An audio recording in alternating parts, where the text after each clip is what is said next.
Because you just told me that we have not even had any case determined yet. No, I'm not talking about full determination of cases. For example, you go to court and you plead with the judge to remand somebody, for example, or make an argument that the person could be flight risk. Right. One of our policies is we've never opposed bail in any of these cases. If you follow the record, anytime any accused person applies for bail, we don't oppose bail. It is not part of our philosophy to be opposing bail. I understand. No, I'm coming to the point of public perception here, and this has nothing to do with... I'm trying to correct, use your media to correct this public perception. And there's a lot of propaganda in the system. For example, your colleague were just having a conversation on the fact that they said we appear to like the media. I can tell you, I have never granted interview before after any of the cases I do. My colleague on the other side grants interview before going to court. When the court is on break, he goes down to grant interview. After the court proceedings, he grants interview again. And then for all the 8 months that we've been in power, my boss has granted 4 interviews. Out of the 4, 2 were not on any specific cases. It was only 2 that were on specific cases. Just 4. Personally, this is the 3rd time I'm having this kind of interview and consider the number of press conferences the opposition party have held. The members of the opposition party have held on oral alone. But that's always the case, though, Justice Shrem. That's always the case. The government of the day. Why you say always the case? What do you mean? What I mean is that usually the government of the day hardly runs to the media for anything. It's those in opposition who think that they need the voice. Point it out to those who say that we like media, because with these facts, you cannot still insist that we like media than any other person. Because I just left court. In the morning when I was going, I was begging your media men to just let me pass without talking. And I do that every day. My colleague on the other side is always speaking to the media, and most of the things he said are actually inaccurate. So, in other words, you are trying to gag us and give them a free pass to poison the population. But you have a choice to speak or not. No one is gagging you. No, but that's why you have this platform and opportunity. If you encourage, I would expect that when they are saying we like the media, you will point to the facts that, look, this is the statistic. These people have granted this number. But that's their perception. And when they say that you like the media, probably you're talking about your boss coming into the media space, as we have witnessed, to give updates. I've just given you the number of times my boss has been in the media. I've given you the number of, go and check the number of times he's open. Our opposition people have been in the media with press conferences and all that. We can go on and on about this. It has to do with perceptions, and it has to do with... I owe it a duty, just that I think you also do. Your media has, you owe the duty to the people to let them see the fact that... So otherwise, we allow people to use this propaganda. We call it propaganda. So you say every day, the AG likes me, that the AG likes me, that, and then nobody's checking the fact. And everybody thinks the AG truly likes me, that. But the fact is that as compared to the opposition, we are nowhere. Even in the previous administration, when the Attorney General was prosecuted, every day when he finishes court, he will grant interview. Your colleague was accusing me that these days I don't talk to the media. That is the reality. Right. Back to the Winton case, if you may. So there's a whole conversation about a certain missing docket and it being found and all. Just briefly, if you can, just help us understand how that... No, what came up was this. Was established. When I think it was one of the journalists, what's his name? The guy who, your colleague who does the investigation on Erastus Asare.com. When Erastus first raised this forest reserve mining, there was an initial investigation into the matter. But the investigation didn't see didn't see the light of day. So we all forgot. I don't know whether we forgot or we just got tired of waiting for results, and nothing happened again. So when we came to power, then a different complaint was lodged. It was in the middle of investigating that complaint that it came up that apparently there was a whole investigation into the affairs of Akunta mining in that forest, which was not moved forward, or which got not missing in the sense that it couldn't be found, but it is someone's duty to pursue justice. The person decided not to pursue this justice and left it there. Now, was there a reason? We are still investigating that, and when we would definitely, the person would definitely have to answer why Maybe the person has good reason to keep it there. We don't know, but the truth of the matter is that there was already an investigation conducted into the matter, and the result was almost to confirm that there was a wrongdoing, there was a criminality which required prosecution. Right.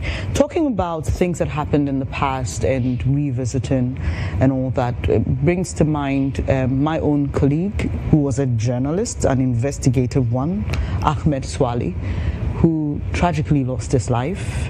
This year there was an arrest made, and it sent a lot of positive signal even within the media fraternity, because we've been really following this for a long time, only to hear that the case has been discontinued upon the advice of the Attorney General. Just help us understand, did the AG advise for this person's prosecution in the first place, and in hindsight, does the AG think that the Attorney General or the Attorney General of this office, we did not advise that the case should be discontinued.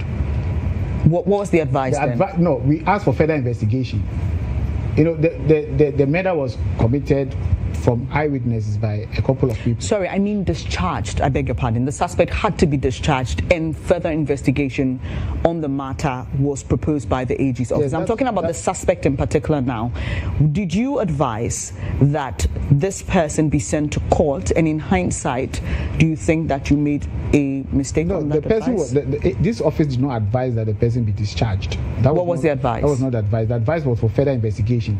And so what has happened to the suspect now? So you could put the suspect on bail.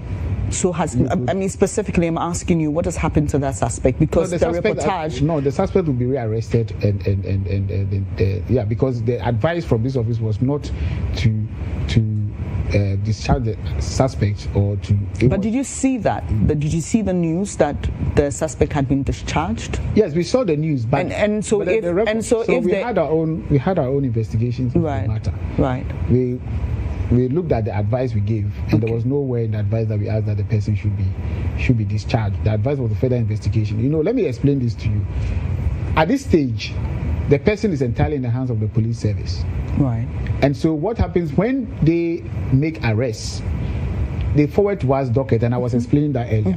We look at the docket, and then we advise that, okay, this person may be of interest, or maybe an accused person, but we need this further evidence to be able to confirm that position. Oh, this person is not really someone we should even arrest in the first place, so let him go. These are all options. In this particular case, the advice was never that the person should be discharged. It was for further investigation, and we assume that as the practice, the police also have their own procedures, because they use our power to prosecute, and we expect them to do certain things. And that is what I think there was a miscommunication along the way. When we are investigating how it came that the person was discharged, we are conducting that investigation. Okay, so just as a statement of fact here, the person was discharged, and the media did report accurately that the person was discharged. What you are contesting here is that was not the advice of the Attorney General. No, this office did not advise. All right. So once the AG got the notice that this is against our advice, what did you trigger? Beyond the investigation, what else could have been triggered? What we do is we conduct, because when the news came, we also heard the news. So that was it was Friday, I think so. So on Monday, the first thing we did was to do our internal checks as to what happened. We are finished with our internal checks. We are looking at the police. We are moving to the police side. What happened with the power? So definitely we'll come to a conclusion. But what we know is that this is not a case where the person could be discharged. It's a case where at best the person should be on bail, on police inquiry bail. And so you're saying on record that he will be rearrested? Definitely. Right. Let's talk about Ken Ofori-Atta and the Office of the Special Prosecutor.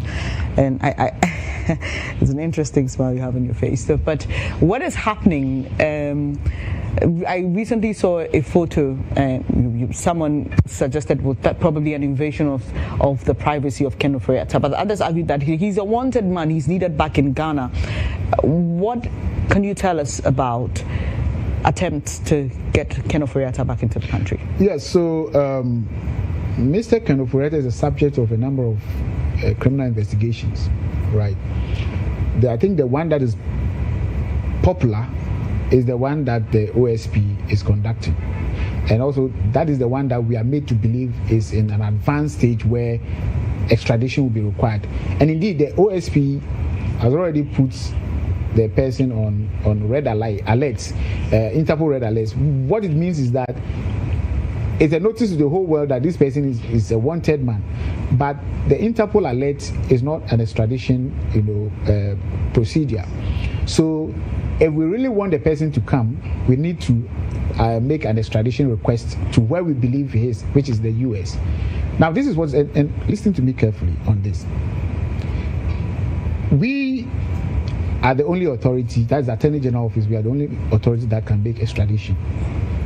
But we need a docket from, an investigative docket from the OSP to be able to make these extradition requests. As of today, we still do not have a docket from the OSP. We have made several requests to the OSP, written letters, written demands to the OSP, asking that now that you've announced to the world that you are ready to have this person extradited, and there have been communication to that effect that even we've seen communication to the effect that the docket is ready and it's only the Attorney General that can make the. So we have been asking for the docket for a couple of, I think about 2 months now. We still do not have the dockets from the OSP. And so without the dockets, you cannot go to the American authorities and say, this is the person we want him. No, you need to show, because when they are asking for people to be extradited to the United States, they bring the full dockets of, as if they are going to court. And then we take that docket to court for the court to see whether there's really merit for bringing the person down. We have to do the same thing. We also have to take a full docket of all the evidence and what we believe the law, and then we take it to the United States authorities, and they will process the extradition and bring it. And we have been having communication with the American authorities. Okay. American authorities, and they all of us are just waiting for the docket from the OSP, and then we kickstart the extradition process. Does it appear to you that there's some feet dragging from the side of the OSP? I wouldn't call it feet dragging because I don't know what they have found. Whatever you know from the OSP is what I know. What is the correspondence? You've written, you want the docket. What exactly is the response you get back? So I won't be able to give you the details of the response, but the broad thing I can say here at this time is that the OSP has informed us that they have not yet completed their docket investigations to be able to hand it over to us. You mentioned earlier that Mr. Ken Ofori-Atta is under a series of investigations, but the OSP appears to be the most. Even within the OSP system, there are a number of. Exactly. Yeah. But is your office in particular investigating him for we anything? Don't conduct investigations here. I was mentioning I was explaining to you earlier. We use other people's finished products as our raw material. Right. And the finished product is dockets. So maybe I should put it this way. Are you aware of any other investigations by any other body besides the OSP on what the... Oh yes, I'm aware of a BNI investigation, I'm aware of a GHOne investigation, I'm aware of, yeah. Right, and what's the progress on those investigations, if you are aware? They are far advanced, and at this point I cannot disclose the details, but they are far advanced. I mean, if not the OSP, in the case of the OSP, he has already disclosed his details. So I'm able to speak to that, but for BNI and the others, they have not publicly, and I think we do not have to disclose that at this point. Since we are speaking about extraditing, possible extradition, we witnessed something recently in this country, a certain MOU that our Foreign Affairs Minister was signed between us and the US government, agreeing to accept some deportees into our country, created a lot of buzz. There were concerns about why that did not go through parliamentary approval. We understand that the AG was aware, advised. Can you clarify exactly what happened in this particular matter? I would not be able to disclose the details of the advice that we have given. But whatever this government did in respect of these, the deportees, I don't know whether they are deportees, but whether to call them deportees, this particular issue was done in accordance with law, and we do not need to belabor the point. I'm aware of suits that have been filed by Democracy Hub and other people to challenge that, and we look forward to having that that issue resolved in court. But I can tell you that whatever we did in respect of this issue was done in accordance with law. But shouldn't this have gone to Parliament? Shouldn't what exactly? The MOU that was signed, shouldn't this receive parliamentary oversight at least? Who said it's an MOU?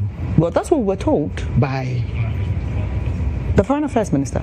Well, I am not aware of whether to call it MOU or not, but just take it from me that whatever we did was in accordance with law. And we are happy that the matter has been sent to court for a determination to be made.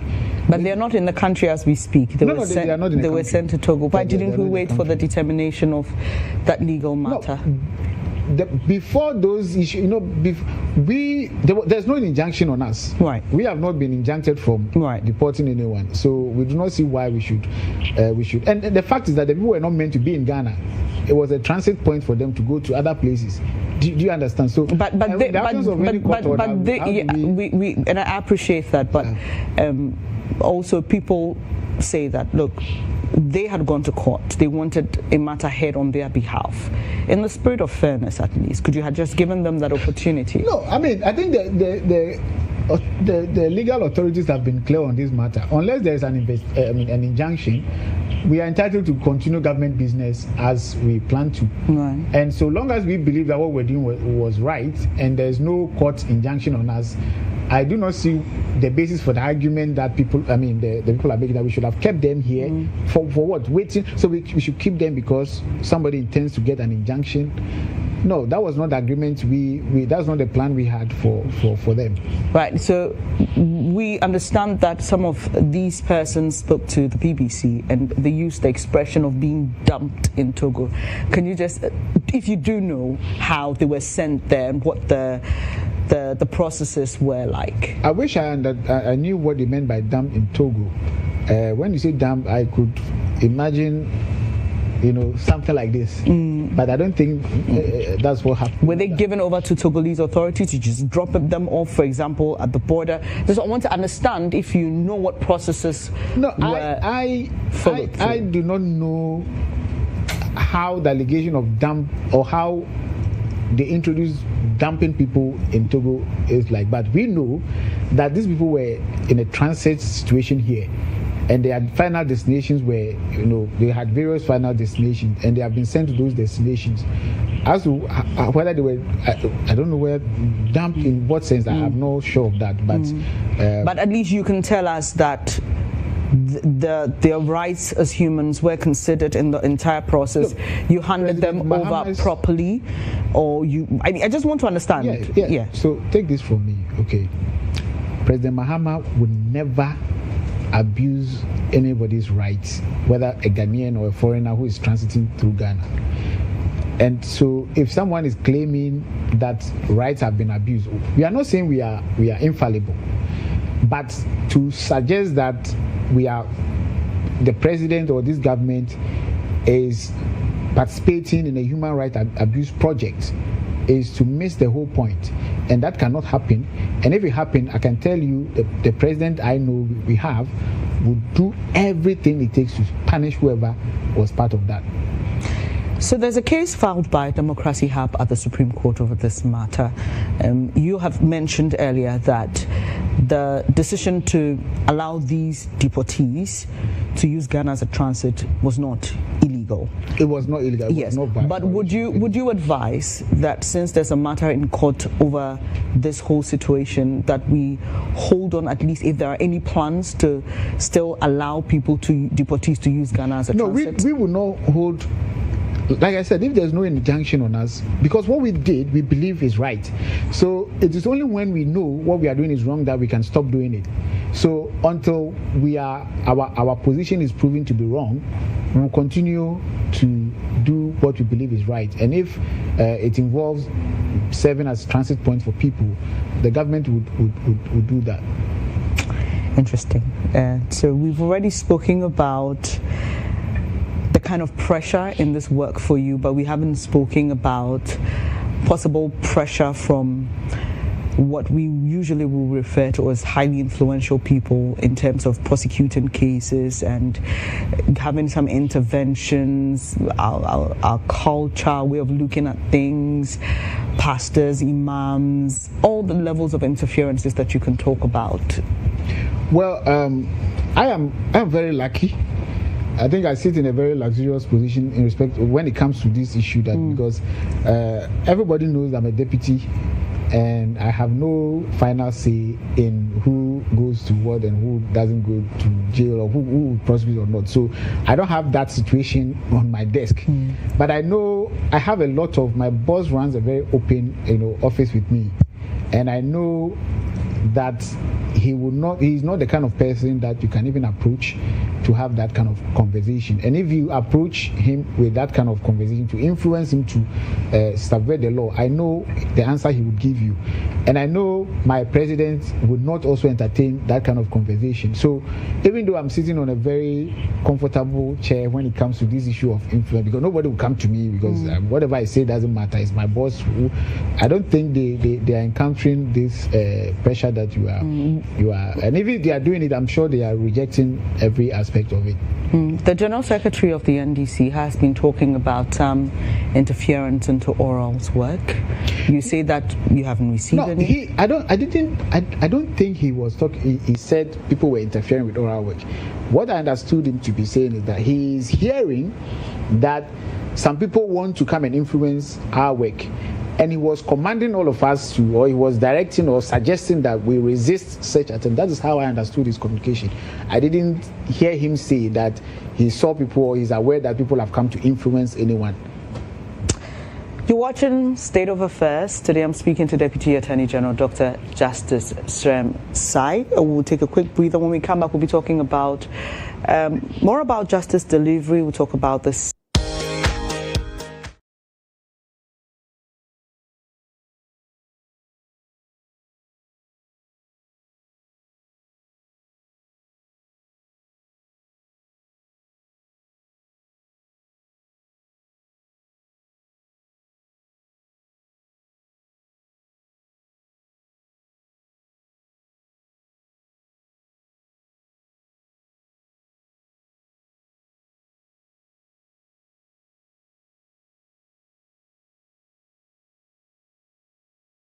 Lily Mohammed, a lot has happened overnight.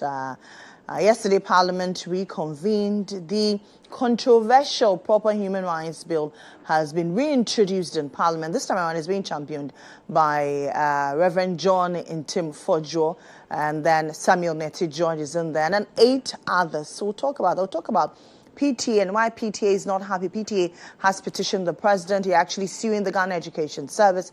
They are really unhappy. Then there's a call for the review of the school placement system. What are your thoughts on it? Do you think that we need to review it every year? It is fraught with challenges. Do you think it is time that we review that particular system? We'll also talk about the 24-hour economy policy, the stability of the city, and a lot more here on the show. Please don't miss any part of it. Let me start by motivating you.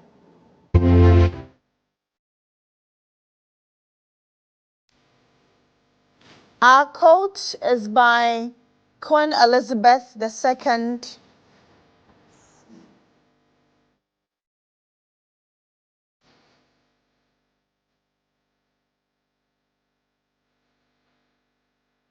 It is often the small steps, not the giant leaps, that bring about the most lasting change. That's according to Queen Elizabeth II. It's always about the small steps. So take baby steps. Sometimes they will not look like progress, but just continue taking these steps. And then you see the bigger picture ahead. Let me bring you a word for this.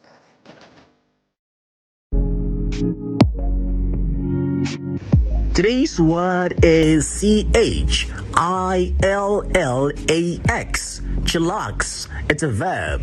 Chillax simply means to relax and be calm. Let's exemplify it. Since he went on leave, Kojo Mensah has been doing nothing but chillaxing in Asharaja. Kojo, leave no pension. Chillax.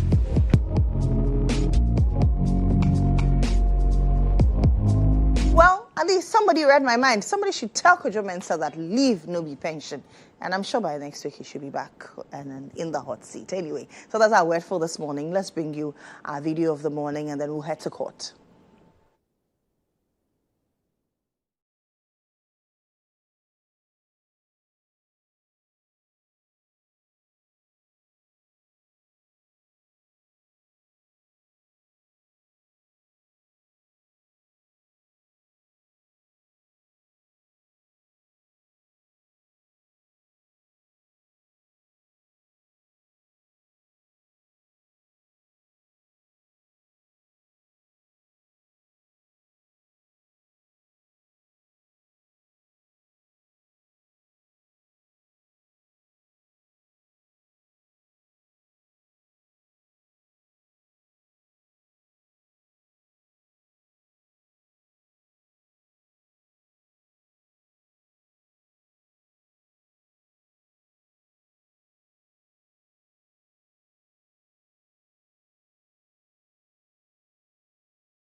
All right, Captain has joined me. Captain, good morning. Good morning, Lily.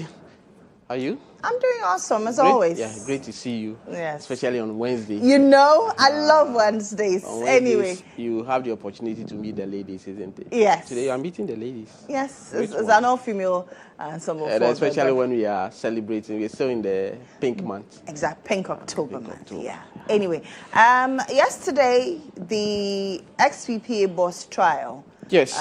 was called in court. Yeah. How did the case travel? Was he in court? Was ABAJ in court? So there's always, when the issue has to do with crime, if somebody is charged for any offense, you do not have a lot of options when it comes to making an appearance or the case is adjourned and you have to make an appearance. In fact, it is compulsory that you have to appear the day the case has been fixed for. If for any reason you are unable to come, then you should be able to justify your absence. If you do not do that, if there's no cogent reason or reasons for your absence, one thing is certain, a bench warrant will be on your head, especially when you are on bail. But if there's no reason, cogent reason, and you absent yourself. So, Ajeni Mbwati yesterday, he was in court before Justice Marie Lewis Simmons. It's been a while I heard her name. Yeah, yesterday we did mention, for the continuation of the trial. We told you that the trial began on Monday, where the Office of the Special Prosecutor started to call their witnesses. And this witness is from Shraj, a senior legal officer from Shraj, Lambert Lugunia. He is one of the officers who took part in the investigations of some aspects of this very case. And one issue that he made clear was that they dealt with the issue of conflict of interest. And remember that GHOne Boateng is facing 8 counts, including using office for profit and, of course, indirectly as using his the influence that he had with respect to that office, allegedly to induce contracts in his favor. There's mention of talent discovery, which we were told that it is his company, but under cross-examination, his lawyers are giving some very interesting analysis and very interesting revelations and all of that. But what is clear is that the first prosecution witness is facing cross-examination from lawyers of GHOne Boateng, the former EPPA boss in that. And that's yesterday, the continuation was done. It was subjected to a lot of scrutiny and all of that. By the end, once they didn't finish, the case was adjourned. And guess when the case was adjourned to? Today.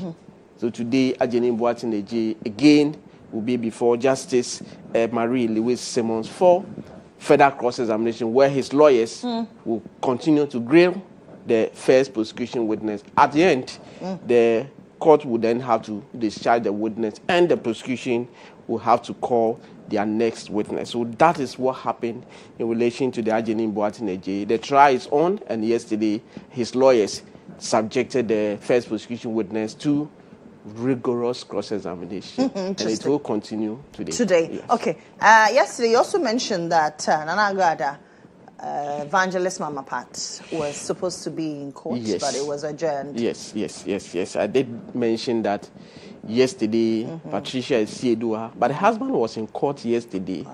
Okay. Yes. And the reason But she was not there. She was not there because she's in lawful custody, but she has to appear in court as and when this leg of the case is being dealt with. And yesterday we did explain that the leg of the case that Nana Agrada was to appear in court was in respect of sharing of alleged sharing of some explicit pictures of a prophet. Yesterday the court did not sit. A date was picked. So Nana Agrada potentially is back in court on the 11th of November. Okay. The 11th of November. And the reason when they come to court, what the court will be looking at for is the outcome, or whether they're having some updates on the plea bargaining request that she has put before the office of the Attorney General, saying that, look, I want to admit the offense for a lesser punishment. So the court will be welcome, will be listening to them when they appear by way of update. Where have they gotten to by way of the conversation or negotiation that they have had?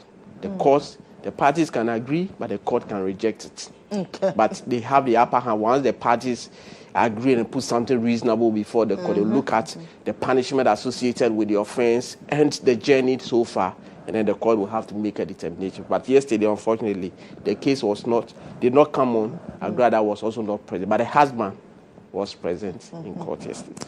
Anyway, Safina Mohammed. Yes, her case is back. Yes, the Ashale Butchie murder incident. Level 100 at the time when the incident happened, the gentleman came from Canada and then he met his untimely death. Yesterday, I did indicate that Safina Mohammed is supposed to select her jurors, the judges of facts, who will listen to all the testimony, all the evidence that will be put forth in this case. They are at the end, their decision, their verdict is what the court will accept. In fact, their decision is binding on the court. So if they say, Safina, you are guilty, the court has nothing to do, no power, except to look at what does the law say about somebody who is found guilty for murder and apply the punishment, simplicity. If the jurors say that she is not guilty, the court does not have any mind to change it, except to say that you are acquitted and discharged, go your way. So that is what is expected to happen. Yesterday, unfortunately, we are told that the judge is indisposed. Justice Kizita Nako Wakwashi was indisposed, and so that case has been adjourned to the 21st of November. Let's look at some of the cases coming up in court. You mentioned that ABAJ is coming back. Yes, today. It's coming back today for further cross-examination of the prosecution witness, the first prosecution witness from Shraj.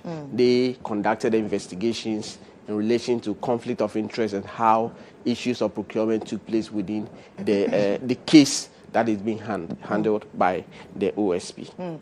And then, last week, the case involving the national service scandal was supposed to be called. Yes. I think it was on Friday, but the persons of interest were not present in court, specifically the deputy director with cited reasons of medical excuse duty. Yes, so you were right. On Friday, both cases, in fact, they are on separate charges sheets. Yeah. So Gifty or Warren Mensah, separate charge sheet, 5 counts. Osei Sibe separate charge sheet, 14 counts. So we expected them last Friday, but we have given you the reasons why.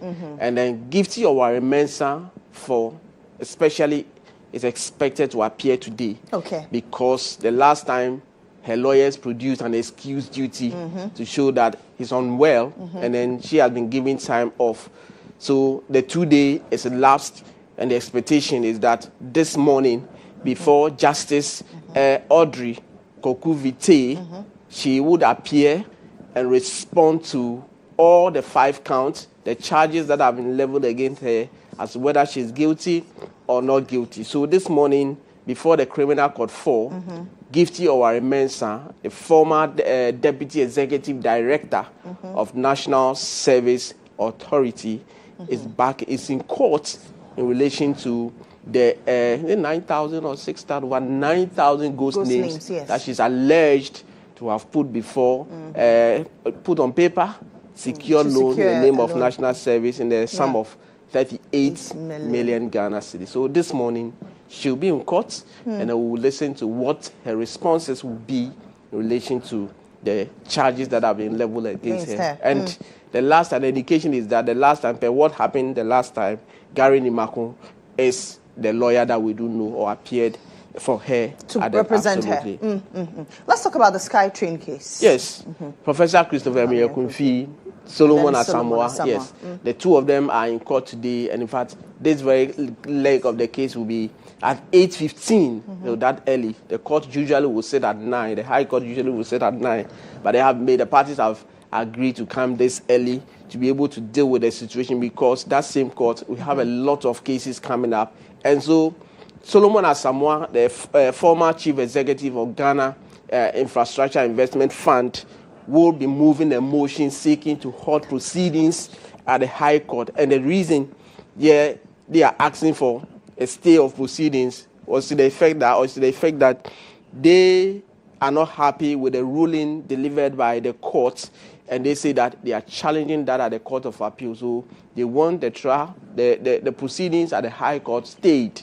Let's go to the highest court, the second highest court of the land, which is the Court of Appeal, put our case before them, the 3 justices, whatever decision they will take, then they will come back and inform the court. They will move that. And remember, the Attorney General has opposed to that particular request. So this morning, arguments will be made, submissions will be made, and then the court will then have the onus to make a determination as to whether to stay the proceedings or not.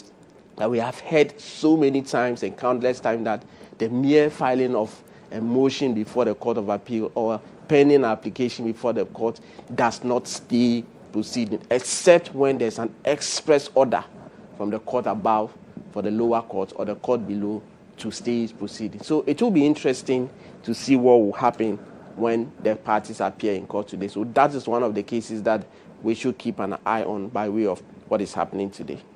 And then OSP versus Charles Bisu. It feels as though the OSP has been in the news a lot lately. Yeah. Since last week.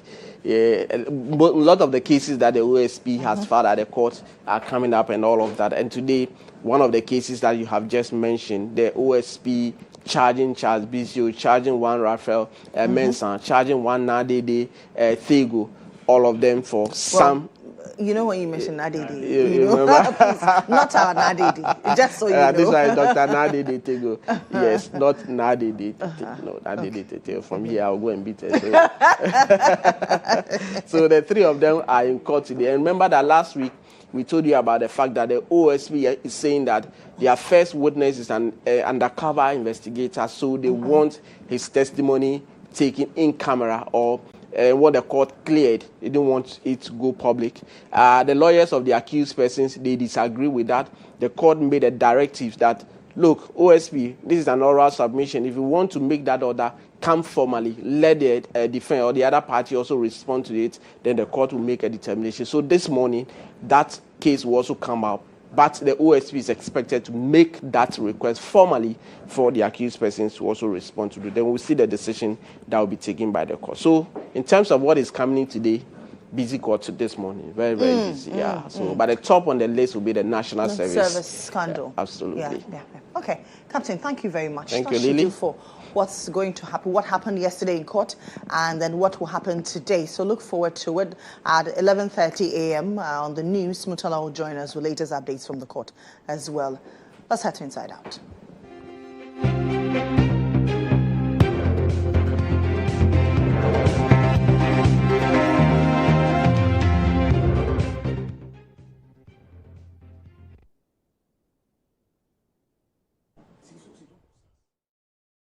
On Inside Out this morning, we talk about the alleged extortion of Parent-Teachers Association of some parents.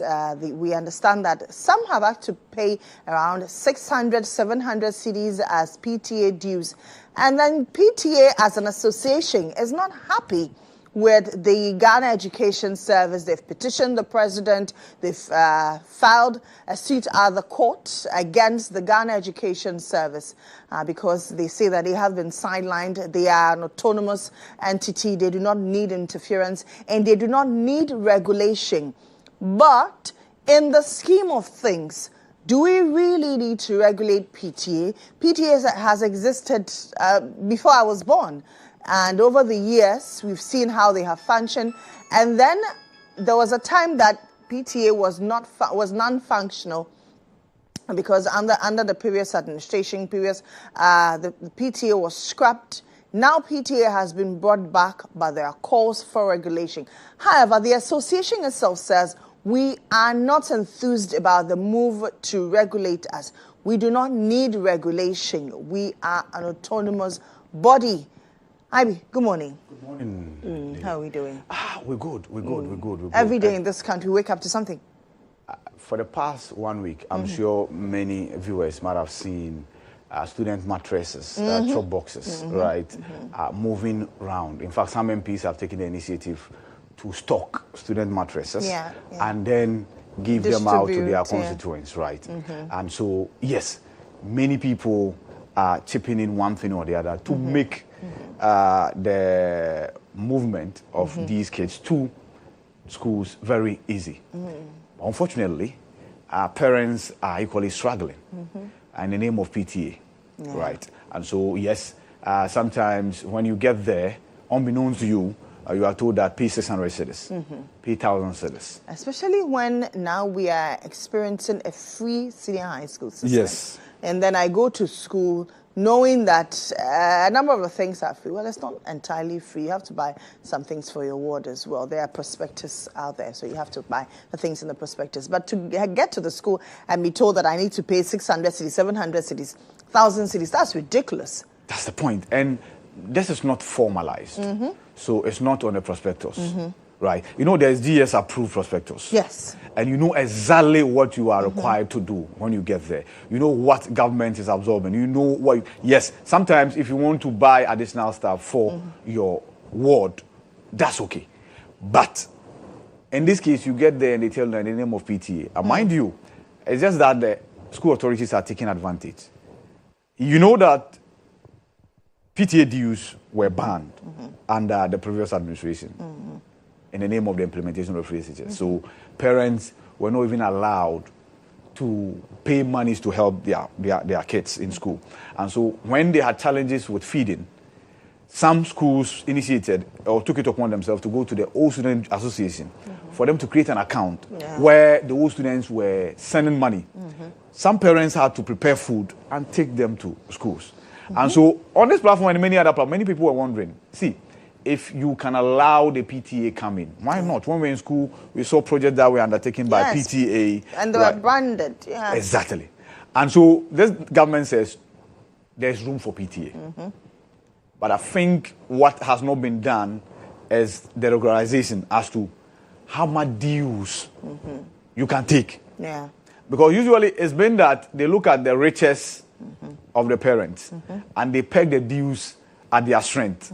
Mind you, with the computerized school selection and placement system, the poor man's child can be at Achimota. Exactly. The poor man's child can be at Adisadel College. There's no discrimination as to who can go to a grade A school. It ought to be merit-based. And you know, even the discussion on the grading of schools has come under scrutiny. Yes. You know, that we need to do away with the grade A, grade B.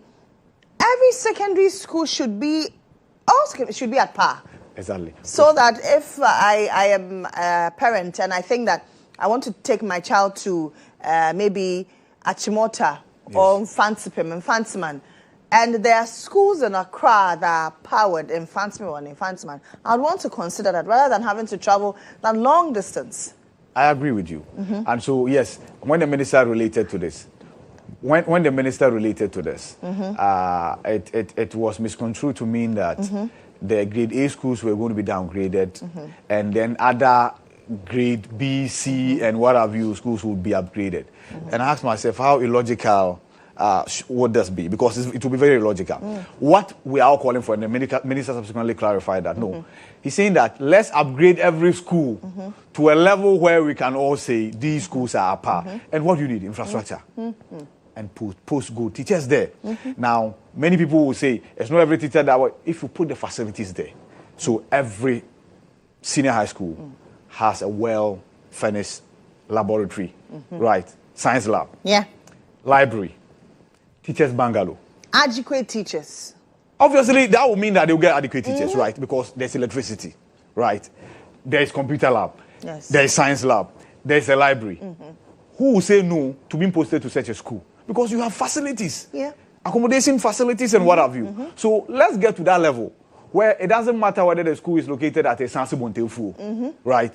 When you are posted there, you know that the facilities that the teachers in Accra are utilizing at the Sansi Bontefu as a teacher, you have access to those facilities. Okay, Ivy, let me hold you there and engage the chairperson for the PTA Council, Felicity Ayafenyo. Felicity, thank you very much for joining us. Good morning to you. Good morning, and thank you for reaching out to us. Not the chairperson, I'm the PRO. Okay, the PR for the PTA Council. Great to have you. Now, PTA has been in the news in the last couple of days over what parents say is exorbitant PTA dues. How do you respond to this? Has this come to your attention as a group? Yeah, thanks so much. Good morning to everyone.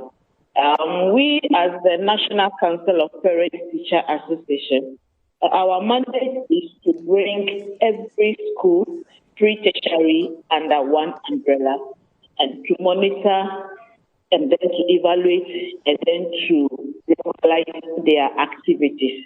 One of the key issues that normally we look out for is when it comes to project levies and dues, which is an issue where we were able to address it.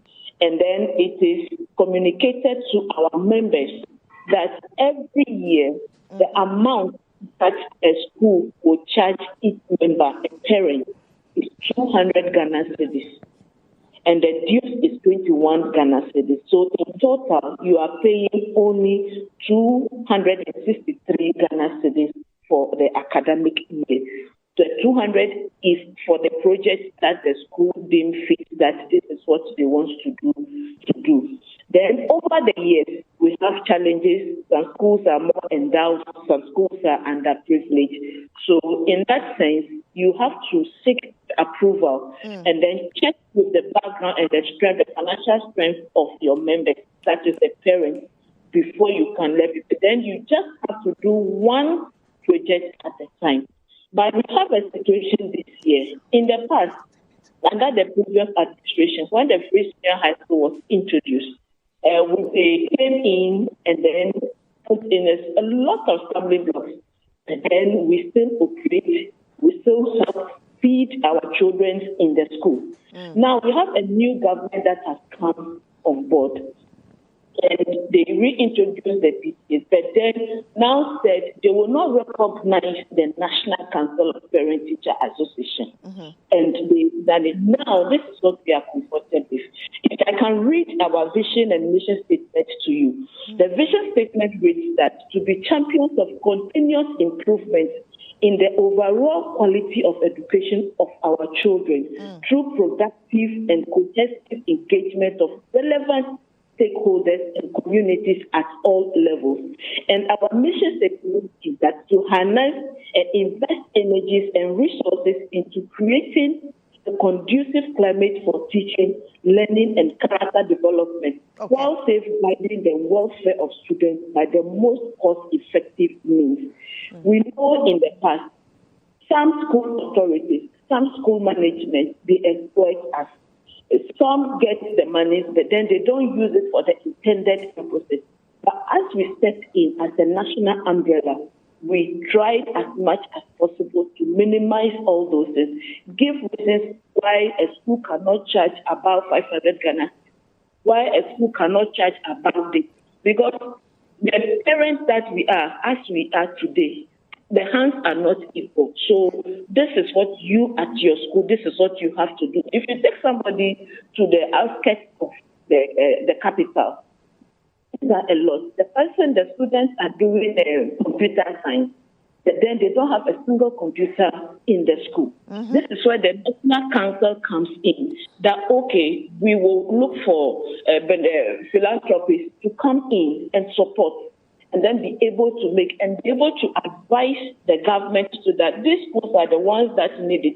You go to the big schools, they have about 10 buses lined up. You go to a school at an outlet, they don't even have a single bicycle.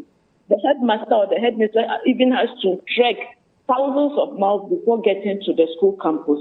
But then this is where we find ourselves. And today, look at the total chaos that is happening in the PTA front. I have heard some of your members say that you do not want to be regulated. There are calls for regulation. Why don't you want to be regulated? Or is a divided front on this?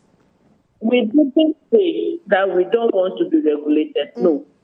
Per our destiny, if you can check, I told you that we are doing what?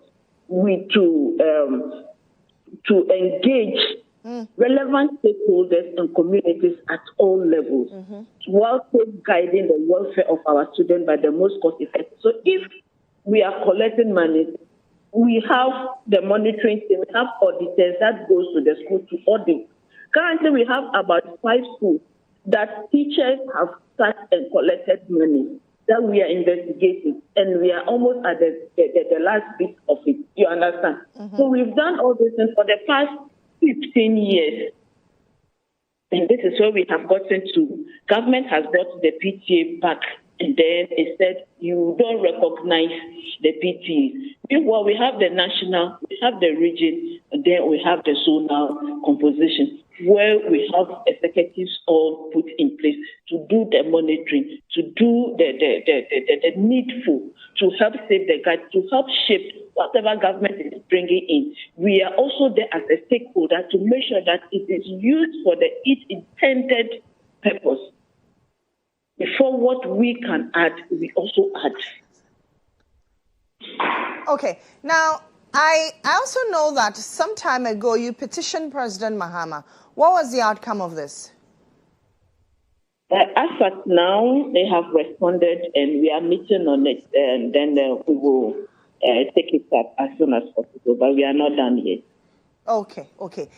And in the immediate, what would PTA want done, and how do you address concerns of parents?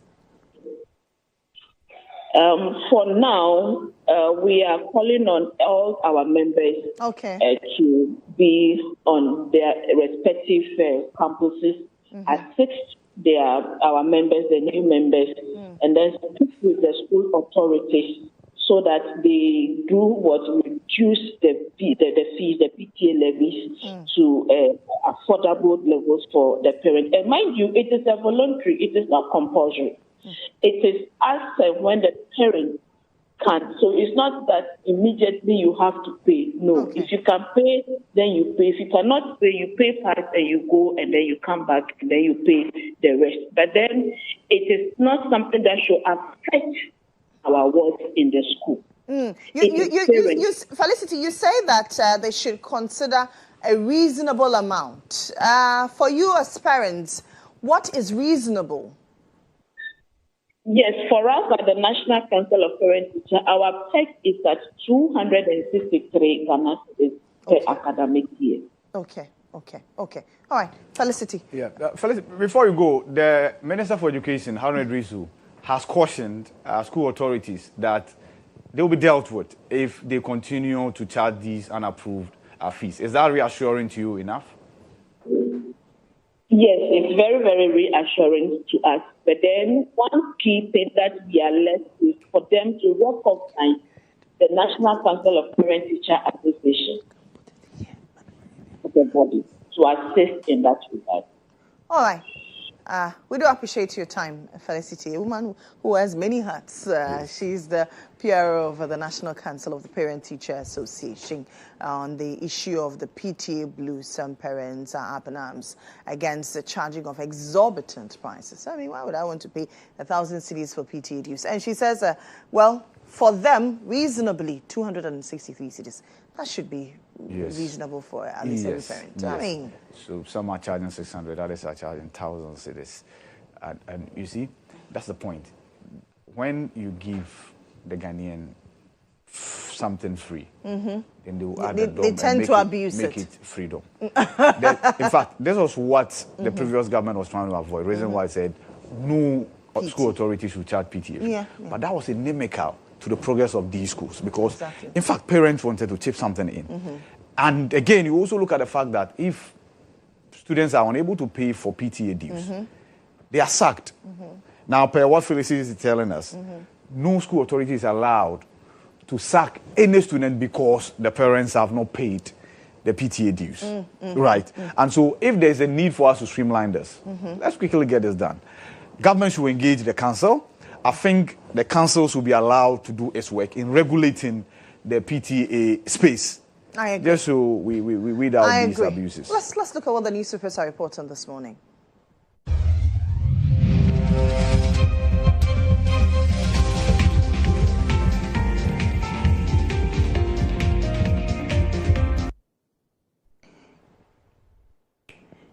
Yes, so let's start with the Daily Graphic this morning. Lily, rise to earn Ghana over $3 billion annually. Yes, sir. And mind you, this is from the IFS roundtable discussion around local rice. And land reforms, strategic investment are needed. That's according to the IFS study.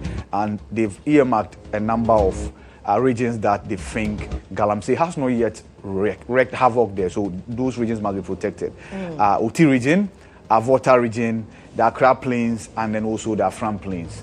That will be conducive for rice production. And mind you, if we are to get $3 billion annually as a result of locally produced rice, that will be some good news there. NPP presidential primary, less campaigns reflect your vision, not rivalries. Former President Akufo-Addo urges aspirant. He had a breakfast with them yesterday. Takrady Cape Coast Road dualization starts. The president castled yesterday. And specialized court for Auditor General report infractions. And of course, and Galamsey as well. Yes, that is it for the Daily Graphic this morning. The Daily Guide says Nana meets NPP flag bearer's wife stabs husband over food. Oh. Bafu Boni to face appointments committee. Fire outbreak kills couple and Deputy AG OSP clash over Ofurianta probe. I don't think they actually clashed anyway. They didn't. All right, so the Ghanaian Times this morning. President's working visit to Western Region. TAD, Cape Coast Road dualization takes off. Efiam Kwanta, Western Region Hospital project resurrected. And so, Lily, when that this is done, you are going to TAD. Yeah. It's a smooth ride. You know. Yes. FIC cautions faith-based groups over money laundering. And this is a very interesting story as well, because there are many people who don't know that there's a very thin line between legitimately receiving money and aiding and abetting in money laundering. Money laundering, yeah. Somebody asks you that, oh, can you give me your bank account for me to deposit this money in there? You might never know. You might be laundering money. Well, there's nothing like aiding, it's just abetting. Abetting, Yeah. okay. Yes. Thank you. That's a good student. Yeah, so integrate 24-hour economy policy into NDPC framework. That's according to Dr. Abedu Sarkodie, Center for Policy Scrutiny. Yeah, he's the executive director. And Speaker swears in new Akwetia Tamale Central MPs and Chief, 3 others killed in gun attack at Garo. Very sad development. Yeah. I've seen a what do you call it? A release by the National Health Insurance Authority over this incident. Quite sad. The Chronicle says Baumia leads an info analytics poll. U.S. deportees Bruhaha minority raise alarm over secret deal. Akufo-Addo hosts, in the conversation with Benis had with the deputy AG, he said it was not shrouded in any secrecy. No. Yeah, and he says no laws were flouted. And he's even expressed excitement that the Democracy Hub people are in court. So government will go there and then defend. So that people can have an appreciation. This was just a transit. He also doesn't believe that there was anything like an MOU. He doesn't believe that government of Ghana signed any MOU with the US and that this just transit. So like a flight taking off from the US and then landing here to transit. But we all know that they spent some days here. Akufo-Addo hosts NPP presidential aspirant. Mohammed breaks ground for dualization of Cape Coast Takoradi Highway. This is long overdue. That road is terrible. Yeah. The Mary verse this morning, Titus chapter 3 verse 10, reject a factious man after a first and second warning. Yes. So Titus is saying that. I'm sure you're talking about Akufo-Addo hosting the presidential aspirant. Well, so if they are factious people in there, after this meeting, then the delegate should reject them. Yes. Oh, that's a good way. That's a good one. The Daily Statesman this morning. Path to 2028, victory lies in unity. Akufo-Addo tells NPP flag bearer aspirant, and Kwabena Japan, I'm the glue to unite NPP for 2028 win. Yes. Bonding glue and shoemaker glue. Very interesting. There's one in Kumasi, there's one called Selection. You know Selection? Yeah. Cabinet approves Ghana's first marine protected area, and Ghana Water Limited launches 24-month catchment recovery plan to save rivers. This will start with the Wager Dam. The weeds have taken over. Minority demands accountability action on Galamsey crisis. That's it for the Daily Statesman. The custodian says Akufo-Addo hosts NPP 2028 aspirants urges unity and issues-based campaign. That should be it. I mean, campaign on issues. Why are you attacking each other? Yeah. CPS lauds government's 24-hour economy program but points out implementation gaps. Victory Bible Church marks 40 years of global achievements. Baumia leads with 72% in MPP race. I'm sure the other candidates will not be excited about this. Yes, there's another research that says otherwise, but last by 31st in the evening, we'll know who got it right and who got it wrong.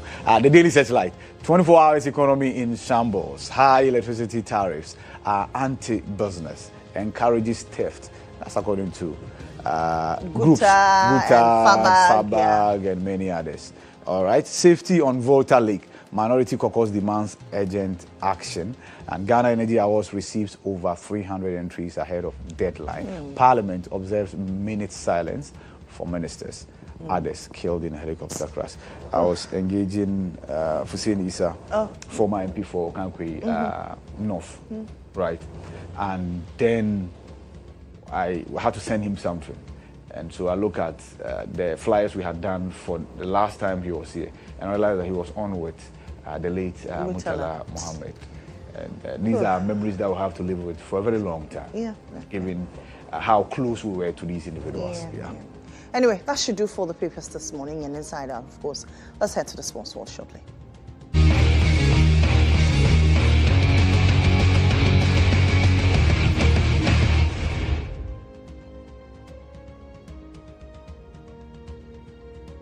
All right, Jones has joined me for sports. Jones, good morning. Good morning, good morning. How are you? I'm all right. I hope you're fine too. I'm doing very well. What's happened in sports this morning? Well, the Black Queens have started training for the 2026 World Cup. The Black Stars World Cup now, Jimmy WAFCON. So they'll play tomorrow, and they started. Second day of training started yesterday, and we've seen all the girls in camp, and they'll play tomorrow facing Egypt. The second leg would be in Accra on the 28th. Now let's head to the friendly match because Kate McMahon, who is the Deputy High Commissioner of Britain to Ghana, has revealed that preparations are underway for Ghana's friendly match against the Three Lionesses or the Lionesses of England, and she believes that it would be a very competitive game.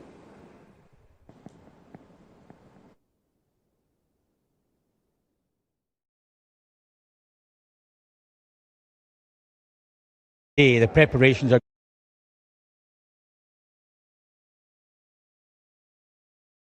the Black Queens arriving because the Lionesses are aware of the Black Queens, how good they are, how technically gifted so many of them are. It's always great to see so many really gifted footballers, and obviously they've got such resilience as well.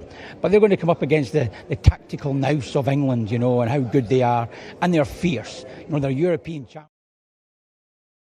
So I think with all of that, and with maybe 35,000 people supporting the Lionesses, I think it will be a great game, and it's something that I think will be a real kind of TV spectacle. So I hope as many people as possible are going to look into it.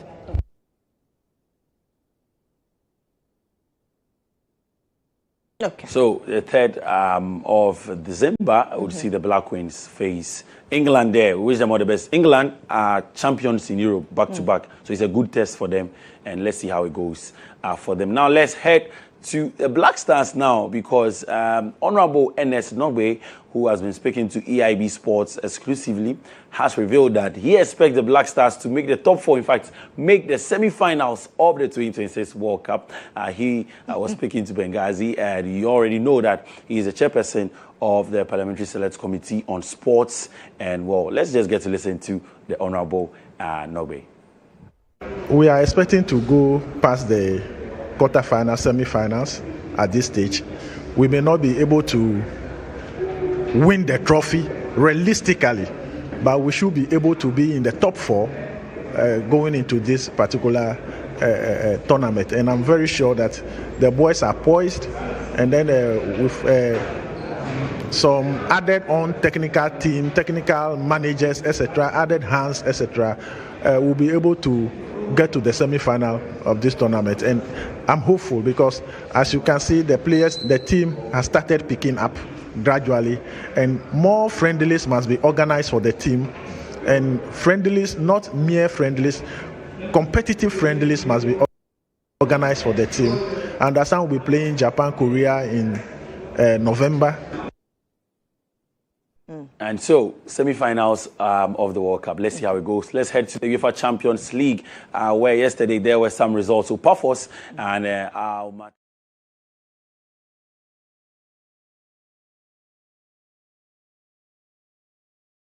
surprisingly, yes, they beat Napoli. And then, of course, a big one, Jose Mourinho returned to England. He lost 3-0 to Newcastle. And Barcelona beat Olympiacos 6-1. Rashford scoring 2 goals in there. Manchester City beat Thomas Partey's Villarreal by 2-0. And then Inter were dominant over USG by 4-0. Dortmund went away to Copenhagen and beat them by 4-2. And then, of course, we also saw Arsenal beating Atletico Madrid by 4-0 in there. There are fixtures. Of course, PSG also winning the champions at 7-2. There are fixtures today. Atletico Bilbao take on Karabakh. Galatasaray play Bodø Glimt. And there's Atalanta playing Slavia Prague. Bayern face Club Brugge. Chelsea take on Ajax. Frankfurt play Liverpool. And then, of course, there's some other fixtures in there. That should do it for the Sports Chat. I'm Jones Aji. Sits with the women for the breakfast review. Stay tuned in.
I guess I didn't get the memo. Minimum says in the bank, you sign it emo. You always want to make me feel like me bemo.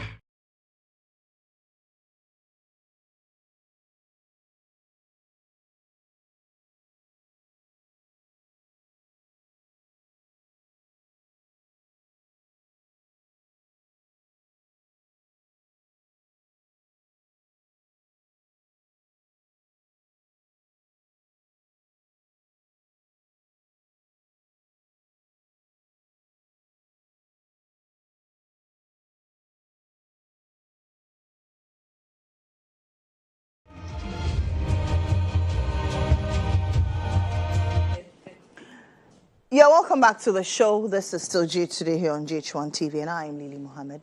You know that is Wednesday, and so it's an all-female ensemble. And my guest this morning, Laura Tuisasaka, she's a member of the New Patriotic Party's communications team. Noam Fallon is a member of the NDC's communications team. Good morning, ladies. How are we? Good morning. Good morning. How are you doing? I'm good. I could be better. I see even your pen is pink. Yes. Nice. I am marking Pink October. It's high time all of us do and ensure that our breasts are safe. I mean, if you look at the numbers, they are not good. Yeah. And every year we record numbers, yet a lot of women still look away. And so if you're a woman out there who hasn't screened your breast, please go out there and do. And for the men as well, because we understand that 1% of you. Yes, indeed. So please go ahead and then screen. Let's talk about education. It's been in the news lately. A while ago, I engaged the council of PTA. PTA has also been in the news over charging of exorbitant PTA dues. And then there's also the conversation on the review of the school placement system. Is it time that we review that system? Let me start with you, No. Is it time that we review the computerized system? Yeah. Well, it is imperative in every system. Sorry, before I get into that, I just wanted to say a very good morning to all our comrades that are tuned in and to the beautiful people of the Laura constituency, including my Member of Parliament, B. Desiedeng. This morning, the Attorney General is going to give a briefing on government accountability. Yes. Be prepared for some. Is oral featuring prominently? Heavily. Okay. So be prepared for some interesting news. I'll leave most of it. Interesting news. Yes. He's going to. Well, when we talk about. I like the fact that Laura. Yes. I am. My ears are itchy. When you don't worry, your ears will be satisfied with the things that the Attorney General will reveal. Yes, we scratched. So let's await. Your itchy ears will be well scratched. So just give it a few hours and you will hear directly from him. Expect what? A thriller in Manila. When it comes to the issue of PTA, reviewing the computerized system and PTA, I think that any system should be reviewed occasionally just to ensure improvements, right? After you have used a system for a while, you want to take a look at it, you want to audit it, you want to fix the issues, because we have had some issues with placements. There's been a lot of parents have had their problems with the placements, and I think that it isn't right that someone will get an excellent grade. I mean, there are people who get bad grades and are still fighting for good schools. That's what causes all the corruption in the system. But if someone gets aggregate 6, for example, and has chosen, they should be able to get their first choice. Unless, of course, the first choice is maxed out, right? But that's another issue that causes... And that's also a challenge for me, because then what are we categorizing as good schools and not good schools? Why are we categorizing the schools? Why are we calling them grade A schools, grade B schools? Why not ensure that all the schools have adequate facilities? They are all at par. Then we do not have to categorize. Then we encounter all these challenges. I think that's what the education minister is working on now.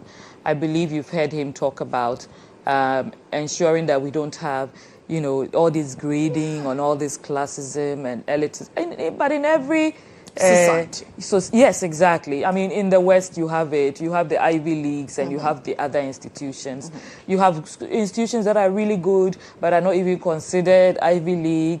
You know, so the goal presently is to ensure an improvement in infrastructure and in standards in all the schools, because government spends on all these schools. When government is spending, it doesn't say we are going to spend more here because this is category A or this is category B or C. Nobody, you know, the spending is equal across board. So government is now moving into a phase where there will be improvement, realistic, strategic improvements in every institution to ensure that we lift the standard, right? You cannot just expect standards to improve without putting in the effort that will bring those results.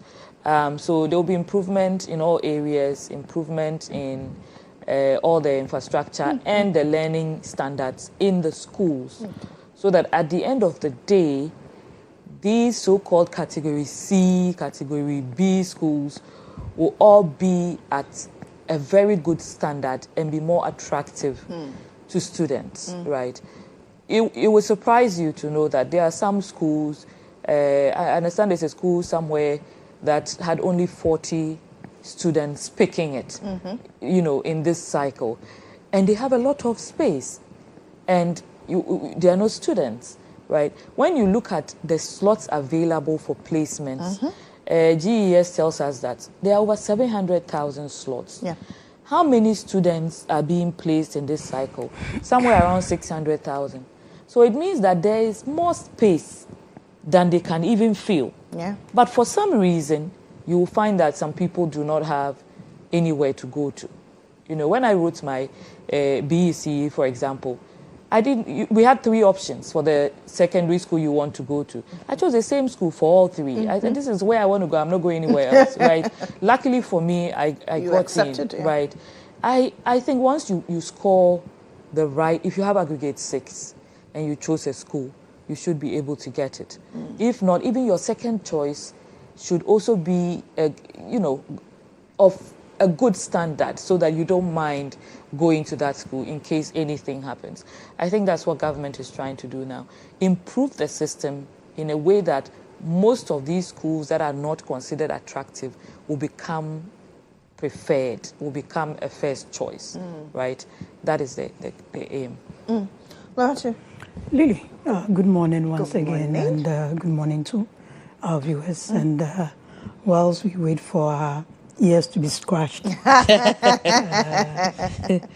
don't know the extent to which we will, but this government seems to be fixated to PR and populism, and they need to know that it solves nothing. Let's come to education. With regards to the breast cancer awareness, I think that we should look at it. Yes, we have birthdays, there are days, there are months that you put aside to put focus on certain issues. But I think it should be a year long. And like I've said to some of your colleagues on other platforms, I think if for nothing at all, female show hosts should make it a point to at least give a tip daily, even weekly, when it comes to health and those things, especially because when you talk about breast cancer, we've created a lot of awareness for it over the years. What about cervical cancer? And it is killing And all these lots of attendant people. issues. When it comes to the men, it's breast cancer. But what about prostate cancer? I think we should make a conscious effort, because health is wealth. And I mean, apart from all the other organ issues and all that, I think breast cancer, cervical cancer, and prostate cancer are really doing a lot. And we don't have a lot of awareness and education on it. So I think that you should take it as a challenge, at least a tip a day, a tip a week, all year round. If someone doesn't hear you today, they'll hear you tomorrow. And if we make that part of us, it will be just a matter of putting it together in the month of October. And I also think that the month of October shouldn't just limit to just breast cancer. cervical cancer, all the other HPV issues. I mean, we don't have a vaccine for breast cancer now, hopefully in some years to come, but we have for HPV. HPV. So we need to create that awareness because, you know, in a part of the world too, there are a lot of myths about vaccines. You know, I was watching a video a couple of days ago and someone said, oh, they are bringing the vaccine to wipe the black race out. There are a lot of myths and we need to do away with. You know, the government is rolling out the HPV vaccination for school. And there's a lot of vaccine hesitancy. Exactly. I just wanted to add to that, if you don't mind me interrupting. For the HPV, I agree with her, you know, the need for awareness because we have all these conspiracy theories and I've seen a lot of it on social media. I, for instance, posted about the HPV vaccine. Look, years ago, I paid over 3,000 cedis out of pocket to get the HPV vaccine because at the time, it wasn't, you know, that available to the public. Today, that vaccine is free in schools and you have parents fighting to avoid having their wards take, you know, because they say it will cause infertility, it will cause all kinds of issues. Look, this is a vaccine that will save your child's life. Like, you know, today we have HPV vaccine. Imagine tomorrow if we have breast cancer vaccine and you have seen the kind of ravaging that breast cancer has done. You will run and go and take that vaccine. But I'm sure even if when that comes, people will still have something to say about it trying to wipe out the black race. A few years ago, I did a whole documentary on breast cancer. And I did meet men who had been affected. So this is something that you should be encouraged. You should, as a parent, be even going to the school to ensure that your ward is able to get it, right? And they are vaccinating, it's free. And apart from that too, because you see, we need to be pushing for more preventive health than curative. And if we are pushing for these things, it will save us a lot for our economy. Because health goes a long way. If you're not well today, touch wood, you are off. That's active hours gone. I mean, and all these issues. Death is worse. And another major killer and fast killer is hepatitis B, you know. Unlike HIV, which is also critical and all that, you pick infected substances all over in the air and all that. So we need to start creating serious awareness for some of these deadly issues and not just limit it to just a month. I think that as you mentioned, I will take it up. Thank you. Thank you too. And to education, well, I've always maintained that education, health, and other social issues are not issues that should be purely, should be politicized in any way. Today, it may be someone's child. Tomorrow it may be you. We are talking about CSSPS today. We are talking about PTA today. But I think that after 20 years of running CSSPS, I don't think we should be having some of these conversations. In the wake of digitalization, in the wake of AI and all that. Because what brought about the setting up of CSSPS? It was to take out and then obvious favoritism, obvious bribery. And we must admit, it's to a large extent been better than the normal one. Look, prior to CSSPS was introduced in 2005. That was after 2 years of piloting it. 2025, that's 20 years. Why was it? Because you were limited because of the head teachers or heads of schools meetings. They were doing it on regional basis. So you were limited in choosing schools within a region. But CSSPS opened it up. You could choose more than 3 schools across the country. It's a matter of algorithms. It's a matter of the people handling it. And it's also a matter of us trying to use protocol to push people into schools that they haven't qualified to be in. And we need to make a conscious effort to deal with it because it's one of the good things. Imagine having your child choose 3 schools in Central Region. The head teachers meeting has happened. There's no school in Central Region that picked them. Their files are running around. You had parents moving around this country trying to pick their children. You are avoiding clerical errors. You are avoiding human intervention. So for me, I don't know what happened this year. I was amazed when I heard an MP say that someone paid 30,000 for placement. This is unprecedented. How did we get here? Yes, we've been having issues, but not at the level that we are having this year. What happened? What happened to the system? We need to look at some of these things and deal with them dispassionately. Coming to PTA, you see, that's why I say that we should be careful about some of these things, because one of the biggest announcements that was made in the early weeks of this government was PTA is back. Then I'm reading somewhere that the guidelines were just presented to the minister just last month.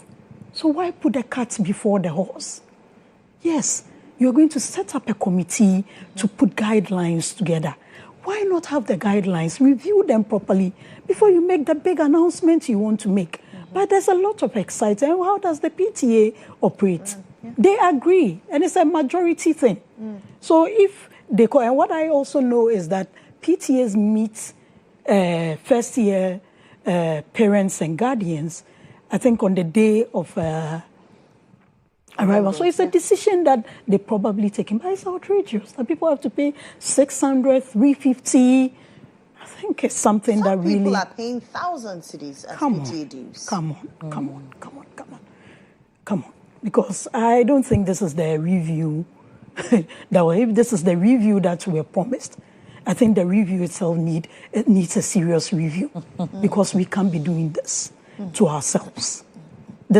You can't let children and parents, and you know how parents can panic. All they want, after going through all the stress of getting placement, all they want is their child to do it. So they are supposed to pay it, and some have to go back, take loans. No, I don't think this is right. And the earlier this is dealt with, the better for all of us. One of the critical things the Education Ministry or the Ghana Education Service in general has mentioned, that it wants to regulate the PTA, but there's hesitancy. The PTA thinks that, well, we don't think that you need to regulate us. We are a body on our own. We want to speak our minds and not you regulating us.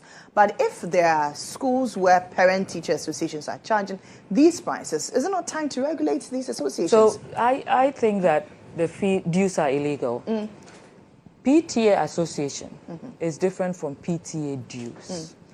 You don't need to charge dues to have it function as it should.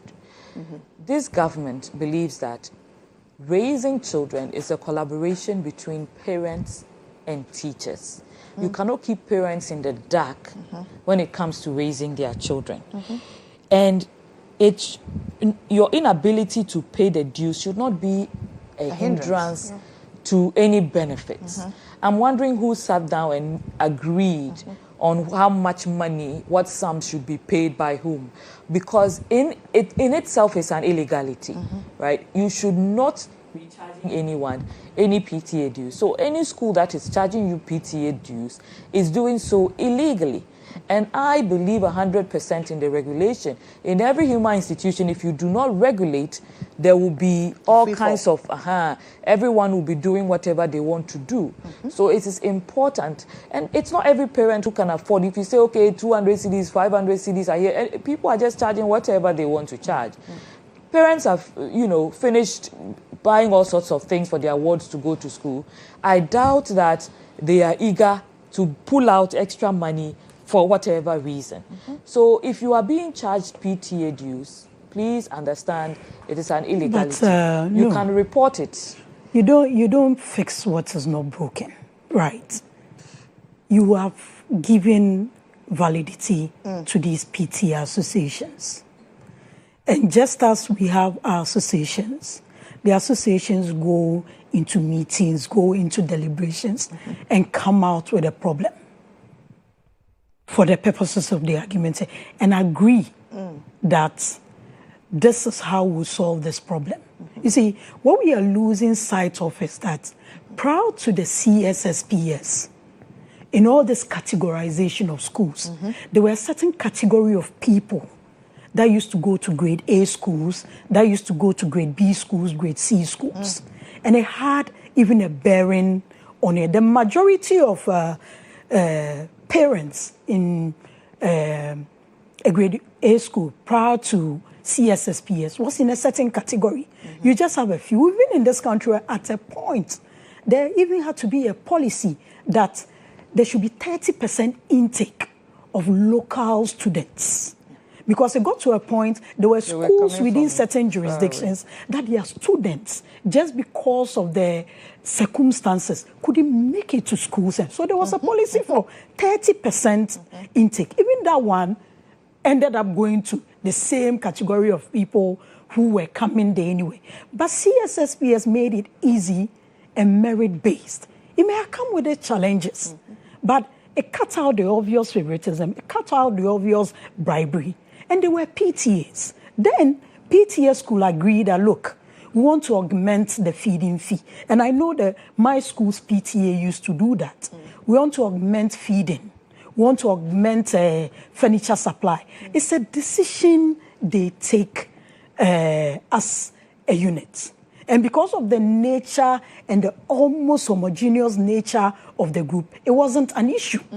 But now you have parents of all classes within the same thing. Yes, some can pay, some cannot pay. That's why I say you don't come and fix what is not broken. Now you've made a big announcement that PTA is back. They've sat down, they've had their meeting, now you are crying wolf. No, but even the association, the council themselves, they say that it is illegal. Exactly. The PTA has a council. I engaged them this morning. They I said it's illegal. They said that even the PTA council agrees it's illegal. So no PTA agreed to pay those fees. So it's extortion. That's what we are talking about. So why are they not being sanctioned? Why is the minister threatening and not sanctioning if head teachers are involving or indulging in an illegality? No. Why are they threatening and not sanctioning? So they have approved that they should pay PTA dues. However, they did not give them a cut-off point. That is where people are taking advantage. Where is the illegality in this if they've approved that they should pay dues? No. The Ministry of Education has not asked anyone to charge PTA dues. Charging PTA dues is illegal. I don't know if you can get the Ministry of Education. The ones indulging in this illegality not being sanctioned? The reason why the PTAs exist. Please, let me make my submission. Let me clarify this. You had your time. I have my time now. Please hold on. But you also came to my time. No. You finish. Okay, go ahead. There's a release by the Ghana Education. Let's settle this. There's a release by the Ghana Education Service just now. Yeah. It says GES cautions schools against unauthorized PTA levies. Now let me read. The management of the Ghana Education Service has received reports that some second cycle, Now the second point, we wish to state that no school has been authorized to collect any PT or development levy without prior approval. It means that you can't collect. Illegal. No, that is the regulation. So if you have gone, because the PTA exists, not being penalized. But you see, it is not a mandatory payment. Lily, the school is taking money from parents. No, a member of government says that it's illegal. A statement from Ghana Education says that prior approval. So after saying it's illegal, they said it's illegal. No, please read the statement. They say, we wish to state that no school has been authorized to collect any PT or development levy without prior approval. In basic schools, such approval must be granted by the District Education Oversight Committee through the District Director of Education, and in second cycle institutions by the Regional Director of Education. So it is not illegal. However, it has not been authorized. You have to go through approval. You have to go through approval. So let's assume some have gone through the approval processes and charging it. Who are those who are not charging approved fees? Is it that all of them haven't gotten approval and they are charging? Or some have approval, some don't? Why are we not seeing penalization? Why are they being threatened instead of being penalized when it's written black and white that you can't charge any PTA levy or development levy. The head teachers cannot charge without prior themselves. approval. The statement adds that it is not the prerogative of any head teacher to charge. So where are these charges coming from? Exactly, See, that's what we need to know. The But don't say it's illegal. No, yes, because it's not being authorized. Who has given them the authority to go and make this charge? No, I'm telling you that the ministry has not authorized it. This is fact. The ministry has not agreed. So why are they not being penalized? That is they will be penalized. It's just look, if you've come to say After that they are parents are charging taking us loans fees, and paying? no, you have to report, and I'm saying it here. Go and report to your regional director of education. Because it's not mandatory, by the way. Yes, go and report to your regional director of education that they are asking you to pay PTA dues that you don't want to pay. That person will be taken on. The reason why they are not, because you don't know exactly who is involved in this, right? Who is, in cahoots with whoever to get money from these persons. Because whoever is supposed to take these dues is the PTA executive. Let's go back. Lily, listen. It said what? District education officers, right? Yes. So it gives it a certain decentralized level. Right. Yes. It's not at the national level that you now have to go through the processes of district, regional to national to get to know that the school has approved or not. Okay. Right. So at the district level, we are saying that we cannot verify if the person has approval or not. Who just went to school with her or his or her ward? I don't know if it's a him or a she. But has been asked to pay PTA dues. Thankfully, this person has called the station to tell us. Hello, good morning. Good morning. I trust you're doing well. Your name, sir? My name is Mr. Boating. Okay, Mr. Boating. At which school did you take your award and how much were you charged? It's 300 Ghana cedis. Okay, for PTA dues? 300 Ghana cedis. Okay, but which school is this? And did they tell you that it is compulsory to pay? I was charged 300 cedis for dues. They say if I don't pay, they will not take the award. Okay, which school is this? Is at Agona Kwanta. Okay. Agona Kwanta in the Ahanta district.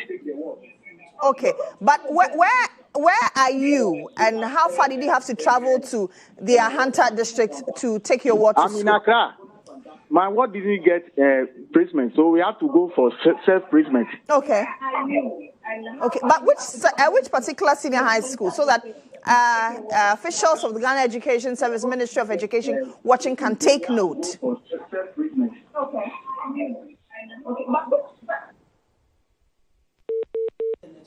Yes. Lily. Okay, I know you're trying to listen to yourself through the television set. If you can turn down the volume and then call back so we can have a Lily, conversation. so this is the issue. You have someone have a ward, let's say from Damango. Their ward have admission in, let's say, Cape Coast. They travel all the way from Tamale, more than 10 hours to Cape Coast. They get there. If you don't pay, you don't get admission. Are you saying that the parent now has to be looking for whoever has to verify? Because they have to go back. But you have fantastic. It's been decentralized to the district level. Does it have to take national to call these schools to order? So we want to wait for parents to run around. Imagine a parent who went, everything is to the last person. Doesn't have this 300 or 600 or even 1,000 to pay. You can imagine the distress. You can imagine the number of calls they'll be making for Momo transfers and all that. They definitely have to take a loan and fulfill, because they've come all the way from Damango to Cape Coast, because all they want to do is have their child, because they want to go back with their child. If they have to stay and do that, how many parents, you know how this country is, Famanyame, they don't want any stress. All I want is my child to stay and let me go. If it means I have to take a loan. But this is how it's supposed to be. That you've stated that schools cannot charge PTA dues and levies. And it's been more than how many hours? More than 24 hours. You claim teachers are charging illegal fees, and we are still at it after 24 hours when the district will know whether they've given approval to the school or not. So the parents who've paid, we are now going to go to another cumbersome process of refunding, or their money is just gone like that. Please, let's nip this in the bud and stop the bureaucracy.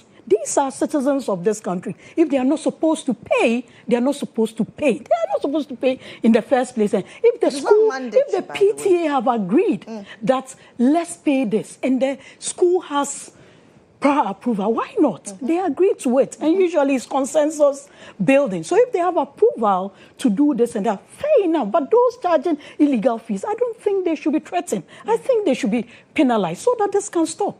Because they have, I think, about 3 days. The last day of reporting for all first years is Monday. Yes. From the statement that Ghana Education Service. So let's not have a banter over this. They should nip it in the bud.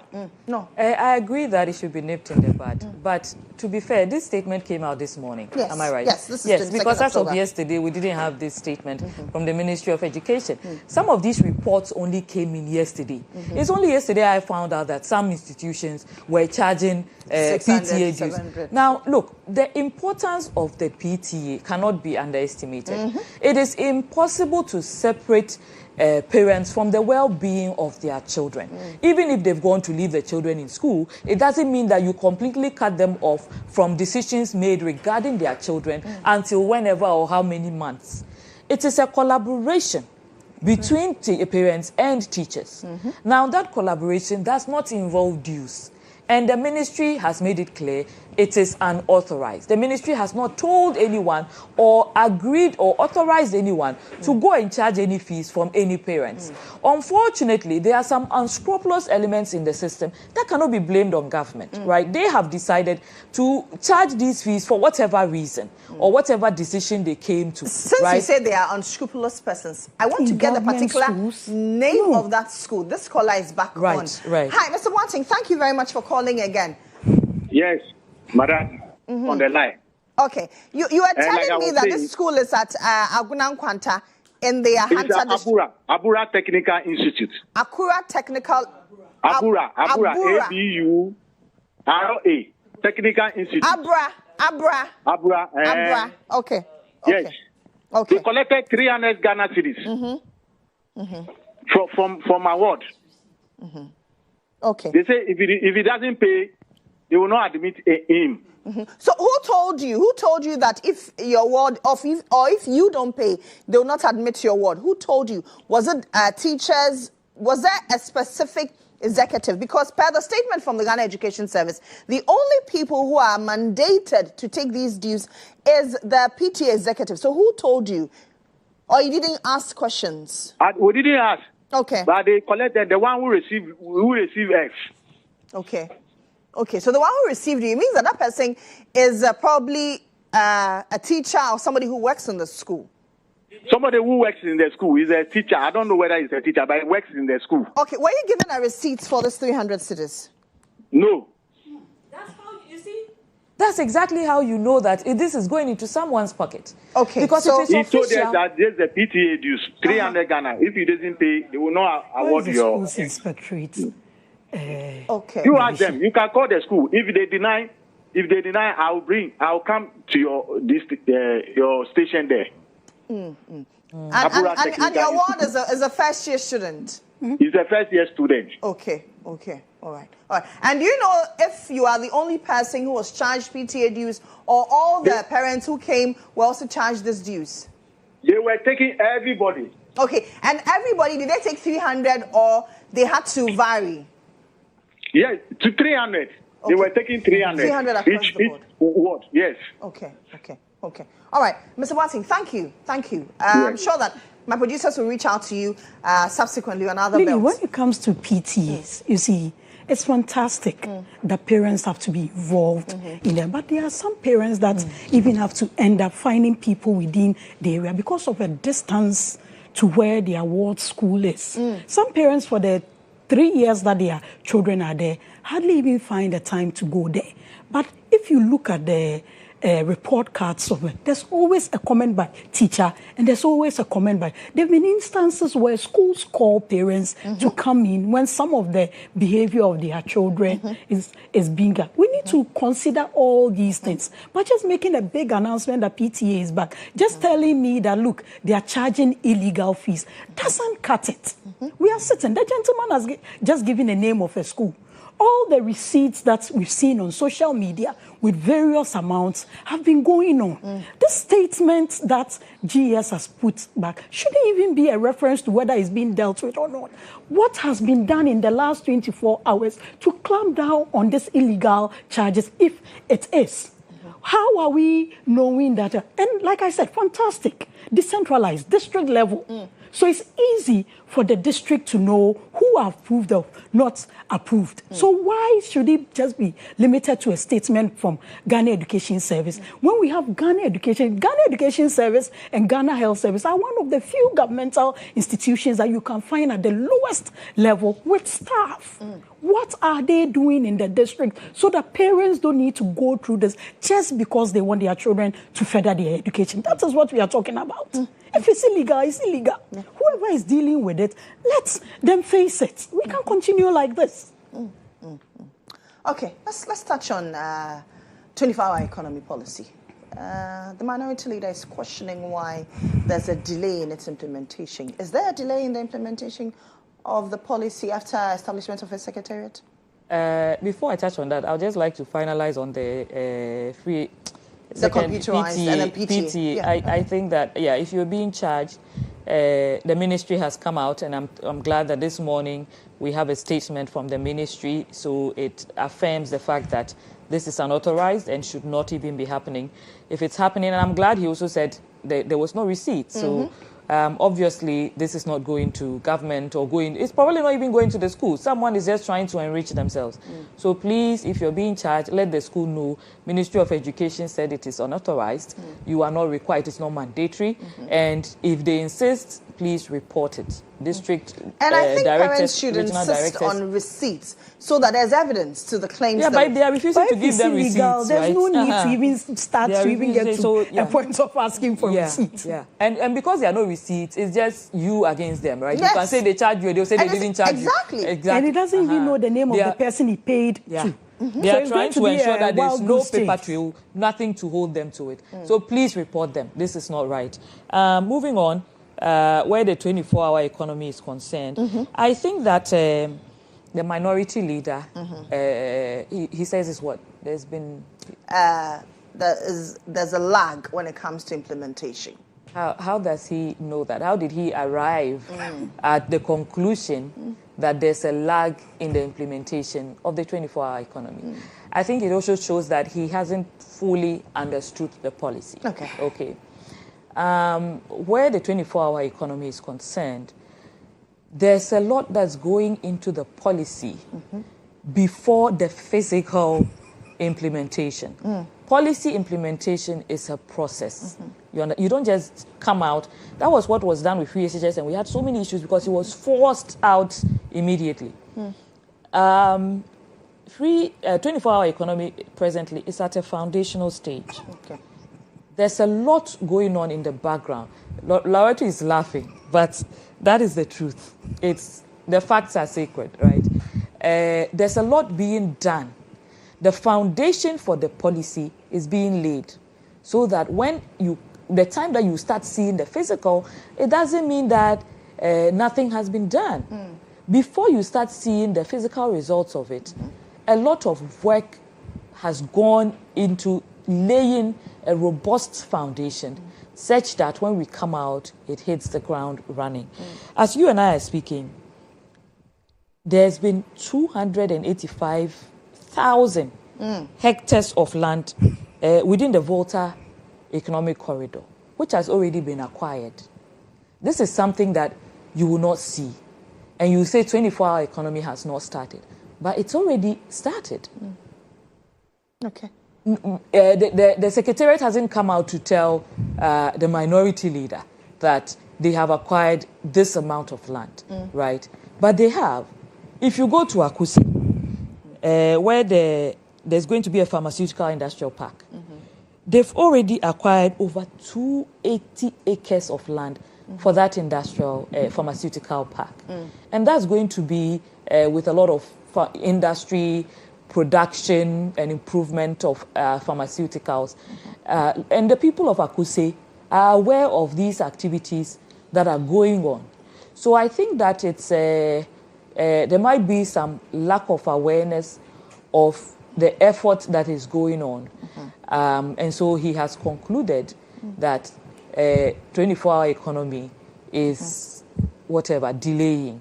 Okay. But it is already being implemented. Sorry to cut you. On the PTA issue, I've been joined by the Director General of the Ghana Education Service. Thank you. On phone, Professor Ernest Kofi Davis. Prof, good morning to you. Good morning. I trust you're doing well. This opportunity to say good morning to your listeners as well. Great.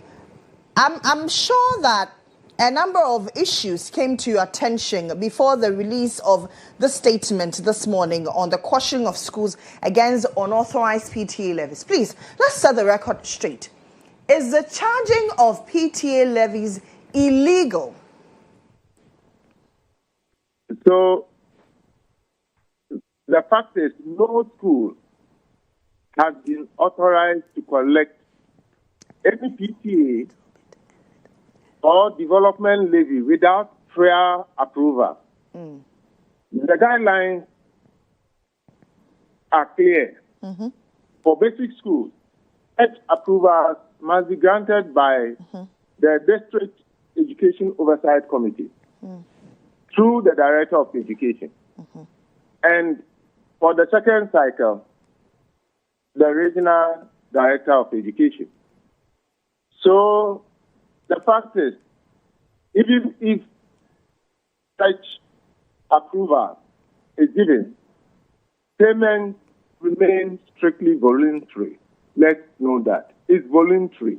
No student should be denied any school service, right or benefit for non-payment of PTA levy. It's voluntary. Okay. And we don't expect heads, teachers, or GS staff to be engaged in PTA-related levies that have been approved. So we expect all to abide by the guidelines. Any head teacher who collects unauthorized use will be sanctioned. Okay. What are these sanctions? Because as we speak, some schools are still collecting these unapproved or dues that have not been approved or sanctioned by any directorate. I just engaged a parent who took his child to the Abra Technical Institute, and he says just a while ago he was charged 300 cedis, and he was told that if he does not cough out the 300 cedis, his ward will not be accepted into the school. What happens to institutions like these? So, for technical institutes, as you are aware, they are under PVET services. I have drawn the Director General's attention, but for GES, it's outright removal. We will remove you from office. Okay, but then what are the modalities to ascertain that these schools are charging? Are you placing persons there to ensure that these parents are not charged exorbitantly? So we get the regional directors and the district directors in every school go and ascertain. Once they ascertain that has happened, we invite the head involved and then apply the appropriate sanctions. Once the head agrees that has happened without approval. Have you had conversations with various head teachers? Because according to this particular parent, I know this is under TVET, but it means that it has happened. They are concerned that it's happening across the board. Are there persons stationed in schools, who are mandated to be collecting these fees? You stated that they are PTA executives. No, we, as I said in my submission, earlier submission, we are saying that no head teacher, teacher or GS member of staff in the institution shall be involved in the collection of the dues. It should be the activity for the PTA executives. Okay. But I'm asking... It's straightforward. There is no ambiguity about who should collect the fees. Okay.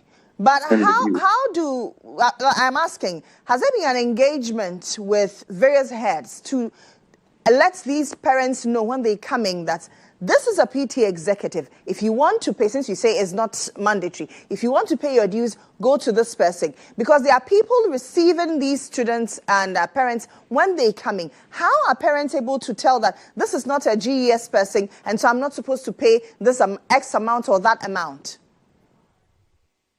So that is left with the school. It's an operational issue. So now that it has come to our attention that these things are happening, we have issued press statements, and I have asked my director of schools and instructions to write to remind all heads to abide by the guidelines. But is the issue of press statements enough? This is ongoing as we speak. So what I'm saying is that we've written circulars. So to remind them to abide by the rules as stipulated in the guidelines, and we are monitoring closely. This is what I can say for now. Okay. So what happens? Yes. So what happens to authorities who have already charged these fees? So they are expected to do the needful. You return the money. It's as simple as that. Thank you. Okay. Will there be thorough investigation since a number of concerns have come? Yes. Where necessary, we will investigate. Where necessary. Okay, Prof, thank you very much. That's the Director General of the Ghana Education Service speaking to us, Professor Davis. He says, come again. The way Loretta is making sounds. No, it's like she's getting ready to do agenda. No, shocked. Look, I'm not shocked. I know I'm not shocked. I believe the Director General has clarified. Based on the knowledge available to him as we speak, he has made it clear also that there will be obvious sanctions. He has reiterated that those whose monies have already been collected will be refunded, and there will be thorough investigations and the culprits brought to book. He even mentioned that there will be outright dismissal of the head teachers who are implicated. I think that is a great deterrent. I mean, if you're sacking them, what other punishment is bigger than that? And I believe that a lot of head teachers who are listening today who know that they cannot just do whatever they want and get away with it. Yeah. Good. Let's touch on it briefly, then we go back to just, should I say, is the right word I admire the way the good prof is chill over this. You know, and these guidelines that they are referring to, no has referred to, it's been referred to in the ACA. Has it been published? Who has access to these guidelines? He says because they have the guidelines. You see, in one breath, the DG says you can't charge without prior approval. In another breath, it's voluntary. In another breath, if you charge, it's outright dismissal, right, according to the same guidelines. So the ambiguity, I think, needs to be dealt with. And you asked him what has been done so far. He hesitated because obviously the only thing that has been done is a press release, which solves nothing. Because a press release after more than 24 hours of this incident, nothing has happened. We haven't heard any, just the press release. And the next step is to write to remind them of the guidelines. I don't think they are taking this as serious as it ought to be taken. And I don't think this is the approach to it. The way he's chill about the whole thing. Look, 300 may not sound outrageous to some people. 600 may not sound outrageous to some people. Even 1,000 may not sound outrageous to some people. But it's a big deal for a lot of people in this country.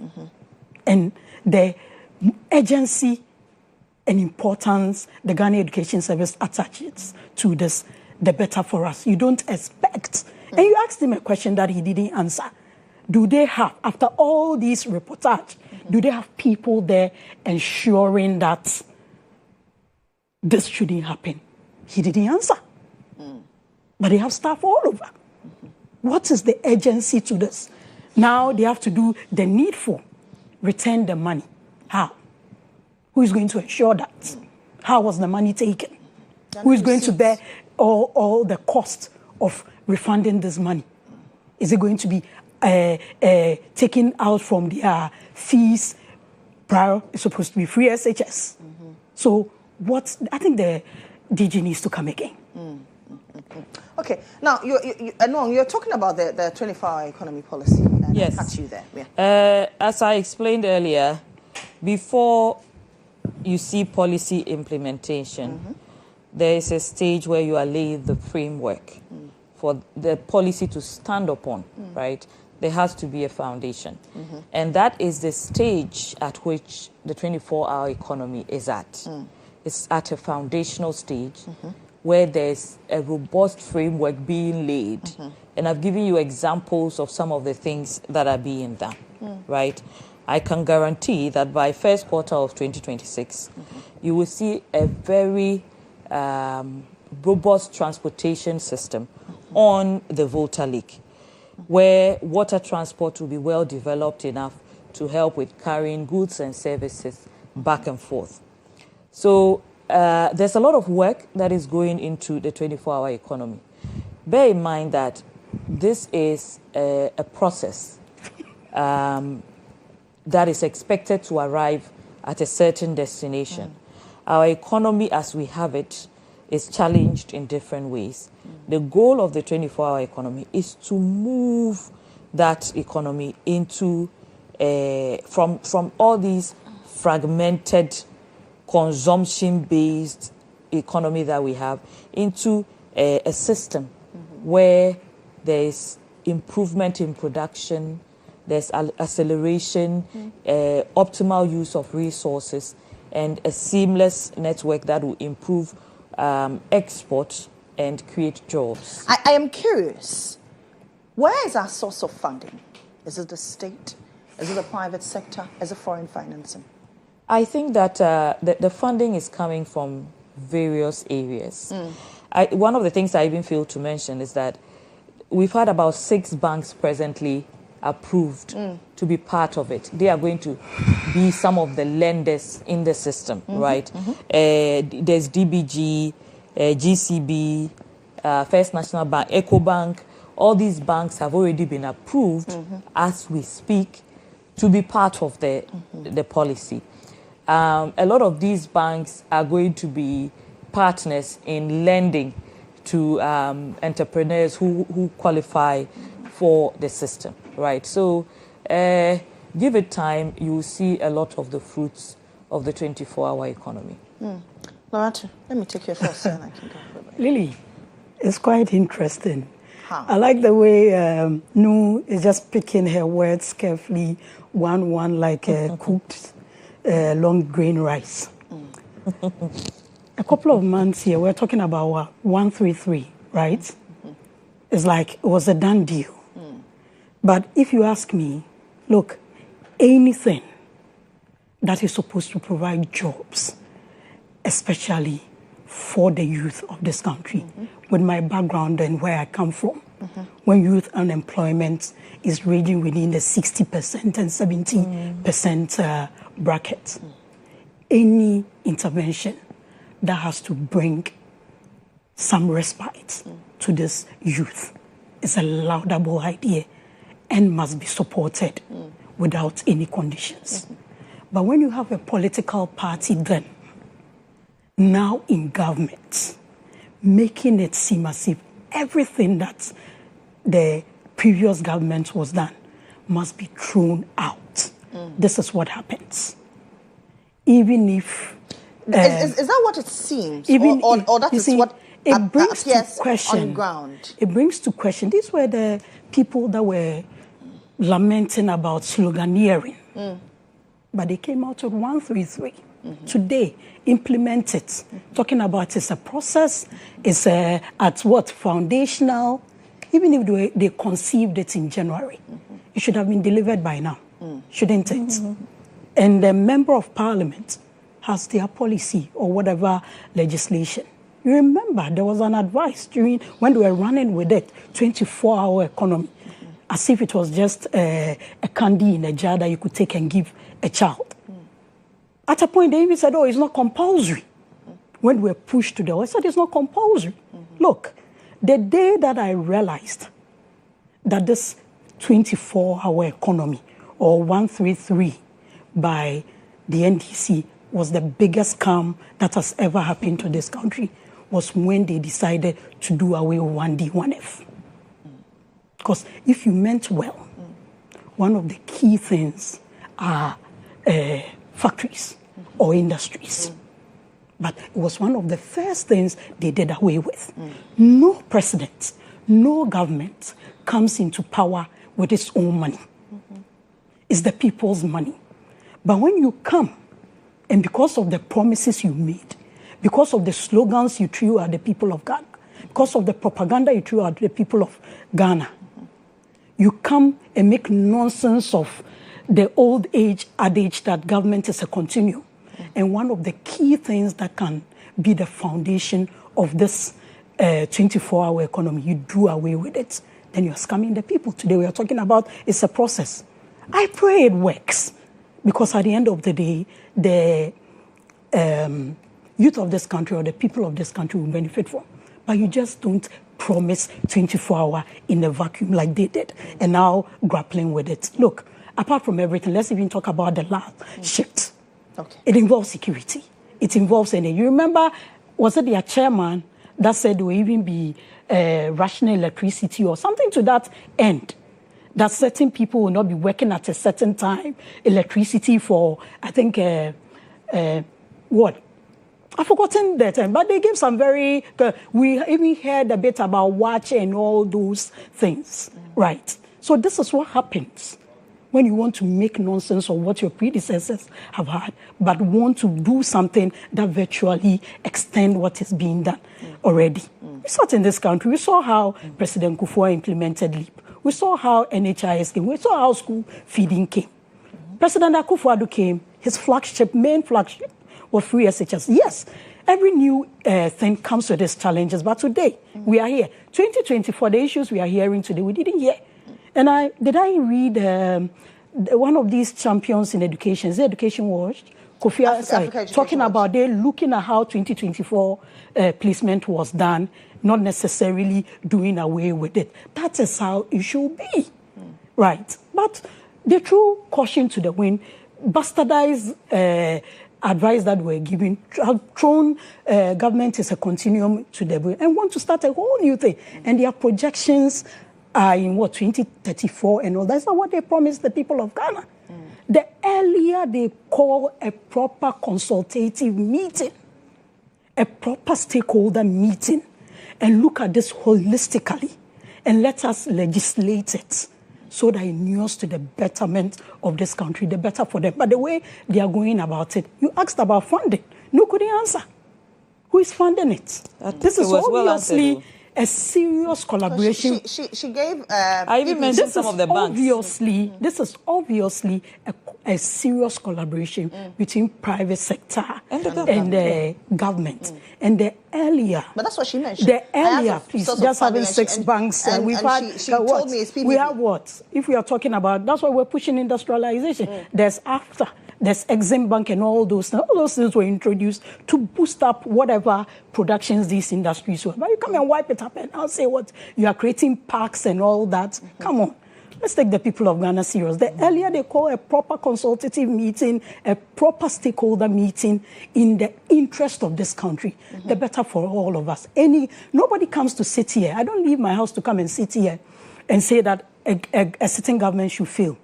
Ghana fails if they fail. Okay. But it's the way they went about their promises. And now they are grappling with it. But there's nothing wrong with saying we said it, but we lied.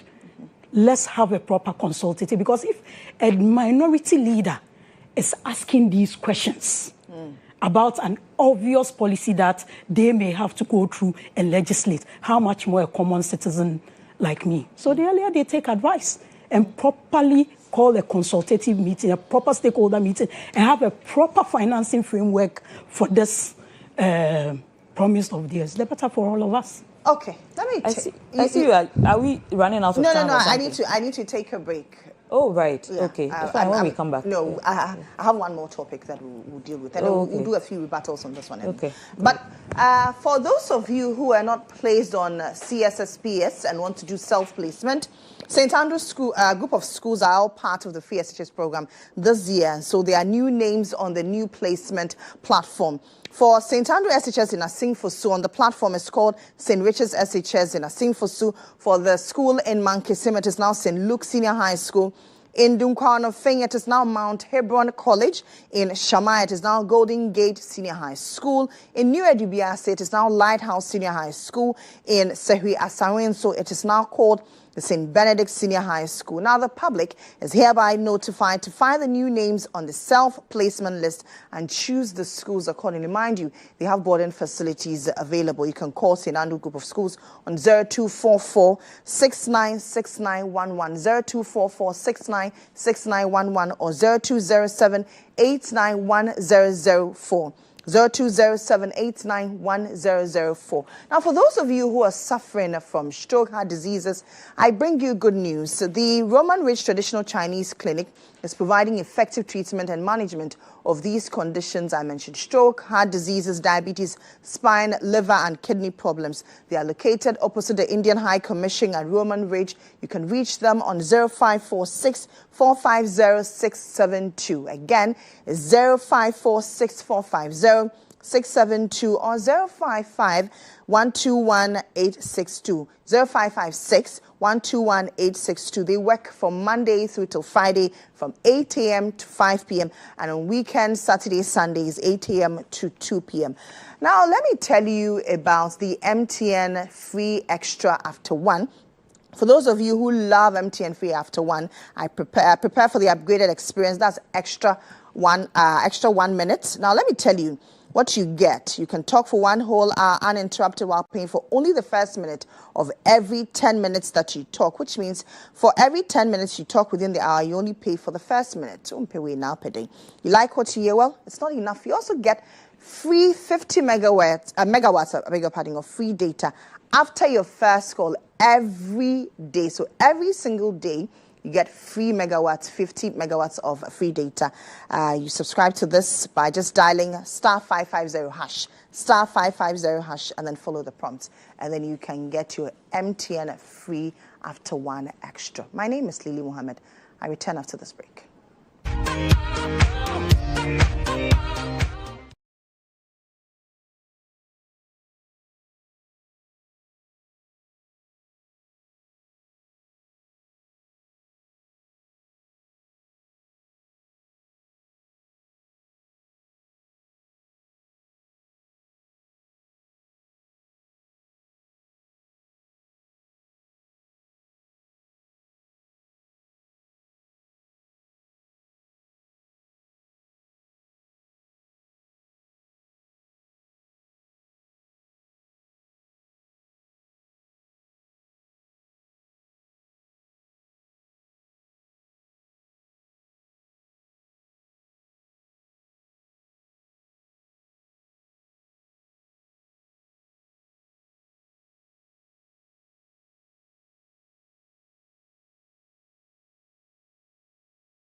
So you see, the things that happen behind, I love it when the ladies come, because the things that happen behind the scenes are so many. Anyway, this year we're celebrating 60 years of Ghana's very own city, a journey that began in 1965. That's a long time ago. From market stalls to mobile apps, from notes to digital wallets, the city has been part of every milestone and every dream. 60 years of value, pride, and innovation, rooted in history, alive in every transaction, and ready for the future. Our city, our heritage, the city is our identity. The city is our symbol of sovereignty. The city is our national pride. The official launch is on Tuesday, October 28, 2025 at the Accra International Conference Center from 9 a.m. Special guest of honor is His Excellency GHOne Dramani Mahama. Be there, let's celebrate the city, because guess what? It is our own city. Ladies, we're talking about the 24-hour economy policy. We'll talk about the NPP shortly. Loratu made her submission. No, you have a rebuttal? I think that the minority's criticism of the 24-hour economy is very premature and is anchored on a lack of information about the policy, right? He, in the same submission that he made concerning the 24-hour economy, he talked about how the economy grew and democracy and all of that grew. Which government was he talking about? Under the NPP? The same NPP. Look, if we are talking about a government that lied itself into power, I'll take you back to 2016, when the NPP came up with all sorts of slogans, all sorts of promises. You are judging the NDC after just 10 months in office on just one policy, 24-hour economy. Why don't you hold us to the other promises? Because you know that a lot of them have been fulfilled. So you really have nothing. You had 8 years. You promised us one district, one factory, one constituency, 1 million.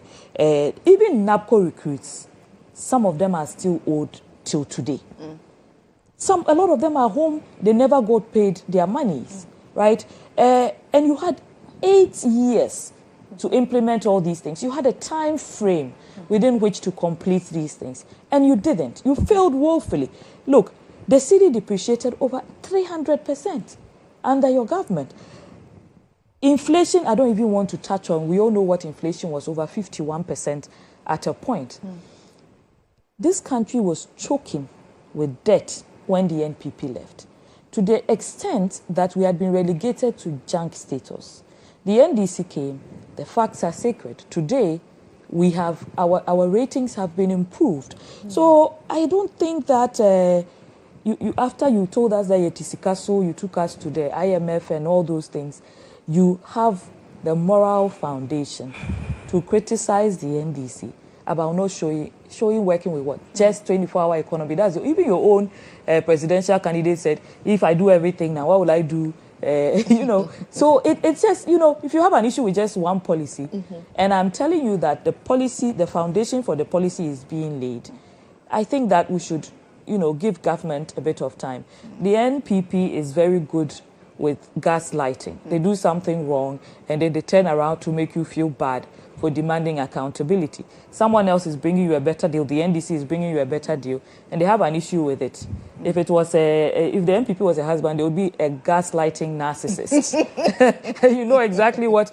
Imagine combining both a gaslighter and a narcissist. That's what they would be. I think that they themselves have seen that the economy is improving.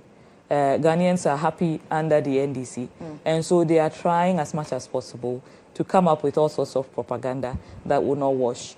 I think a lot is being done, and the evidence of the things that are required will soon be seen. If the regular Ghanaians are asking for more action where 24-hour economy is concerned, that's understandable. But the MPP, I think the minority has no moral foundation to demand that. Okay. Why MPP members have suddenly become Afghans that we can ask what our government is doing. From Togo. That the minority leader who leads MPs. I hear some of you are from Niger and Togo. They've been insulting each other that they are from Niger and Togo. You've not seen it.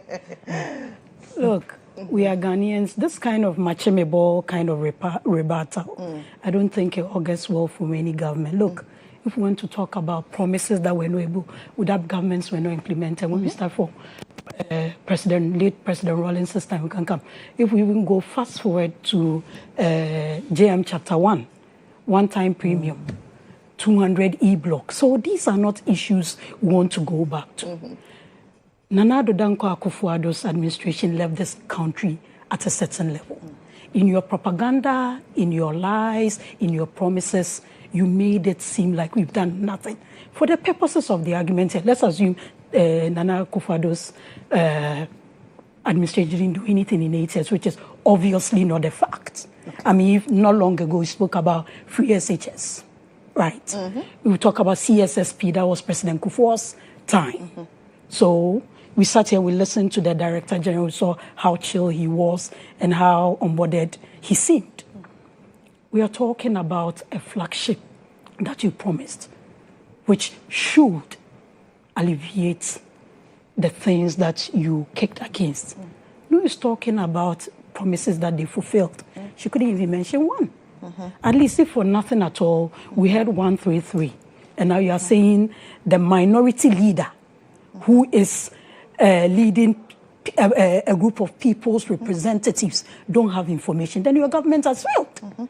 Because at the end of the day, they will be legislating. If they don't have information, then ordinary citizens that you claim should be asking the questions, because we have suddenly become Afghans and cannot ask questions as Ghanaians. And they keep doing it when you ask a question. But how many Ghanaians get the opportunity to represent or to be on TV or to be in Parliament to talk and ask questions? But the moment you ask a question, these were people who said there was a clamp on freedom of speech. But the moment you ask a question, they either tell you shut up or keep quiet and all that. I mean, it doesn't augur well for anybody. What have you done? You've done nothing about your flagship promise. We still have people walking around with a 24-hour thing. And like I said, even if it was a matter of conception in January, it should have been delivered by now with the noise and the propaganda they made about it. But the fundamental thing is, yes, creating of jobs is something that everybody must support. But the earlier they admit that they lied, what didn't they tell us in their manifesto? They are going to face Galamsey ruthlessly and aggressively. Today we are being told that even if they are buying Galamsey gold, what is wrong with that is good for the economy. These are the people. So when we were saying that the alternative is scary, this is what we meant. And Noah has depicted it nicely. The alternative is scary. And now in government is scarier. So as for the questions we keep asking, they should do good by Ghanaians based on they had a social contract. The ministry said that the water bodies are clear. They showed us pictures and videos of that. Why don't you have a bottle here? Bottle of? No, would have come with 3 bottles of water. Well, it wasn't right. Why don't you have on the They should show us evidence. They should show us evidence. Like the way they were showing us evidence. You get it? I mean, this government is just fixated on propaganda and PR. We all know that and the NDC has done more for Ghanaians than the NPP did in 8 years. An overwhelming mandate. Fix what you said was false. That's it. Okay, let's talk about the New Patriotic Party. Right. Yesterday, former President Nana Addo Dankwa Akufo-Addo. See the way she said, all right. It's like a sigh of relief. Met the 5 aspirants who are eyeing the top job for the New Patriotic Party as flag bearer. And over the last couple of weeks, it's been attacks, counter-attacks, fireworks, especially on social media when it comes to these aspirants and their followers. And President Akufo-Addo has asked for unity. If as a party you are not united, do you think that you can consider yourself a formidable opposition? No. Lily, parties going into contest and having it very charged, emotionally charged, is not new to our body politic. It's happening in other parties. I think this is even apart from like pre-MPP, pre-NDC. I think NDC has had about 2 or 3 parties out of them. I remember the current champion of a 24-hour economy. You had a party. Was it NRP?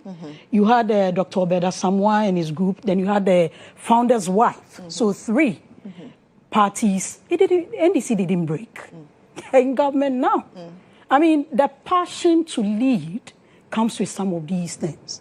But former president calling the 5 aspirants and having, should I say, breaking bread with them says a lot about how tolerant we are. We may be charged. We may be emotionally charged. It's the passion to lead that sometimes brings some of these things. And I don't see anything. Is it just charged, or some are hell-bent on being flag bearer at all costs, whether the party will break? Because I have seen some comments by some of your party members who say that, well, we'll make sure that if our candidate is not the winner, then we'll make sure you do not go to the Jubilee House. That is extreme. Look, these comments, most of which are rebuttals to statements that people make, but they are unfortunate. We shouldn't get there. Look, in 2023, we're going open. It was a clear contest. I had a preferred candidate, but by virtue of the fact that we're going for a new phase to succeed President Akufo-Addo. It was an open contest. We had about 10 or so people pushing for it. I had a preferred candidate, but I decided, look, this is clear. At the end of the day, I'm a party communicator. The dynamics are not too clear. You have a preferred candidate, but observe, because at the end of the day, you have to speak for whoever is coming on board. But this is it. Fast forward 2024, we went into a contest. We're badly bruised, no doubt about that. We came out. We've taken a decision that we should go for an early contest. We have 5 men. I mean, in that context, unfortunately, there's no female. I hope one day we can get females also getting into the contest. I have a candidate, which is the previous vice president. Because where we've got into, taking him with all the work that was done, why erode all that and start all over again? So that is my principle for supporting the candidates that I support, which is Dr. Bawumia. It doesn't take away from the fact that the other 4 are party members. They've gone through vetting. They've gone through all the processes. The party has cleared them to stand. Yes, I may push them to tell me what they want to do, how they want to push, how they want to continue the legacies that previous presidents of MPP persuasion have done it. But if I, for one, go talking about the tangential issues, about their persona and all that, when my candidate doesn't win, which I don't pray for, how am I coming to sit here and project the other candidates? So we all need to be guided. If we are putting the New Patriotic Party first, if we are putting the forward march of Ghana first, we all need to step back, reassess the way we are pushing our candidates. Let's have a clean campaign, as the former president has advised, so that we can forge forward. The alternative that is in government now was scary and is scarier now. And in the interest of Ghana, we all need to step back. Look, what makes it scarier now? What makes you say the alternative at the time? I mean, they can't even explain the promises they but you have a stable city. The city is trading around 10 cities, 70 pesos to $1. What major payments have they made? Are they spending? We started paying the debt that investors. Are they spending?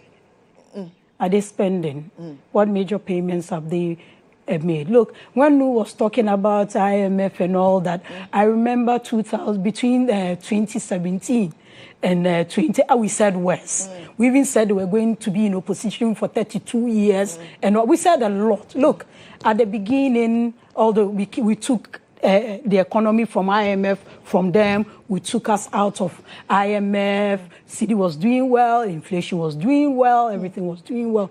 But who saw COVID coming? Who saw all these global challenges coming? Right. But it looks like our compatriots haven't learned anything. If it's doing well, fantastic for Ghana. If it's artificial, and the same person they said is forcing, it's actually falsing, it won't take long. Okay. We will know, right? If they've scrapped all the industrial policies that were going to reduce our sustenance of importation and all that, and want to now start all over with creating parks and all that. In another month, the finance minister is going to read the budget in November? Yeah. Next month. They are going to say a lot of things. We all monitor. If it works, fantastic. Okay. But if it's fake, which we believe so, it will come out. It doesn't take long for these things to you to be exposed when you are playing Ajana 1 and Ajana 2 with the economy.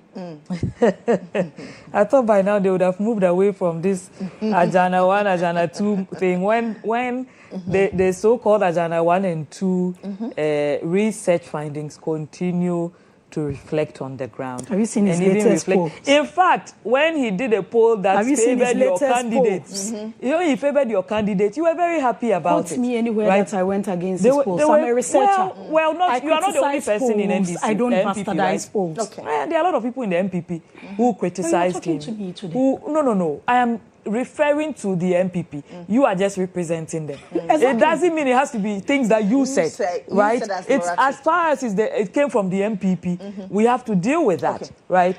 The MPP made a statement. Kindly allow her make No, did the MPP make a statement? But for the people who spoke on behalf of these are known faces within the MPP. No, if you are going to talk about states, I don't think representatives. Okay. No. So she should So you are saying that we shouldn't say the MPP spoke against the polls, or why? Because now it's benefiting your candidates. You're talking to if I respond.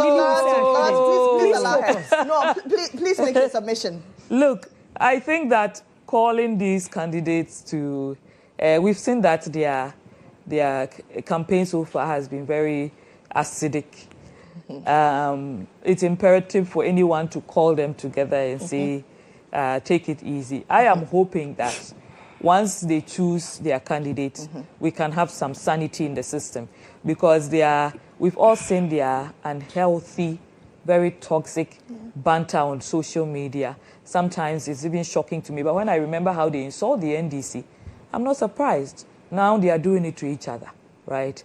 It's the same thing they did to us, so there's nothing surprising about it. I think that these candidates that Akufo-Addo has called together to advise, I would have preferred a different person advising them.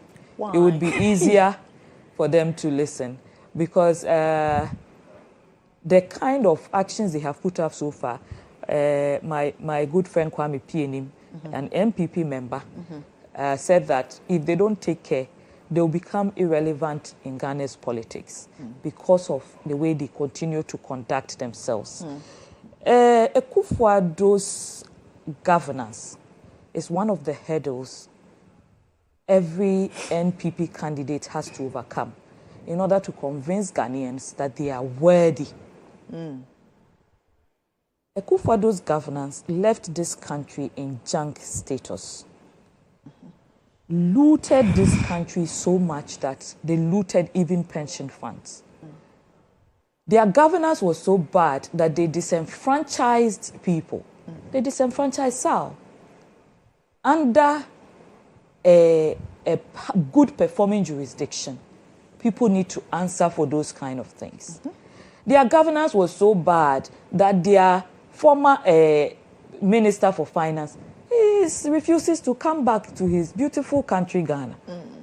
That is how bad. He says he's unwell. The governance of it. How long has he been unwell? So unwell that we saw pictures of him walking the streets of Washington. And he's still so unwell that he cannot come home to even visit us. He should come and visit Laura too. Hasn't he missed his party members? At least he should come and help with the campaign. Doesn't he have a candidate among those that are jostling for the position of flag bearer? I think that across board, when we decide to choose flag bearers for any party, we should do it with decorum. Okay. We should do it understanding that at the end of the day, you are all just looking for someone to lead the party to the promised land, right?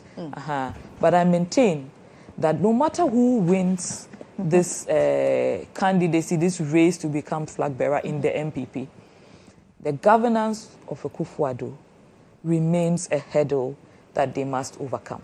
Okay. No, thank you very much. That's Mon Falong. She's a member of the NDC Communications team. Oloratu Musasaka is a member of the NPP Communications team. And my name is Lily Mohammed. Thank you, ladies. I am back shortly after this. When I return, I'll talk about leadership.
Morton Association is inviting you to the OA President's Ball 2025 and the commemoration of the 1995 year group's 30th anniversary. The date is this Saturday, the 25th, of October 2025 at the Addisa Pavilion at the Labadi Beach Hotel. It's 6 p.m. This year's ball is more than just an evening out. It's also a fundraising event to support the 1995 year group, provide a brand new basketball court for Achimota School. All Motowners and friends of Achimota School are cordially invited. I've been joined by Motowners in the studio.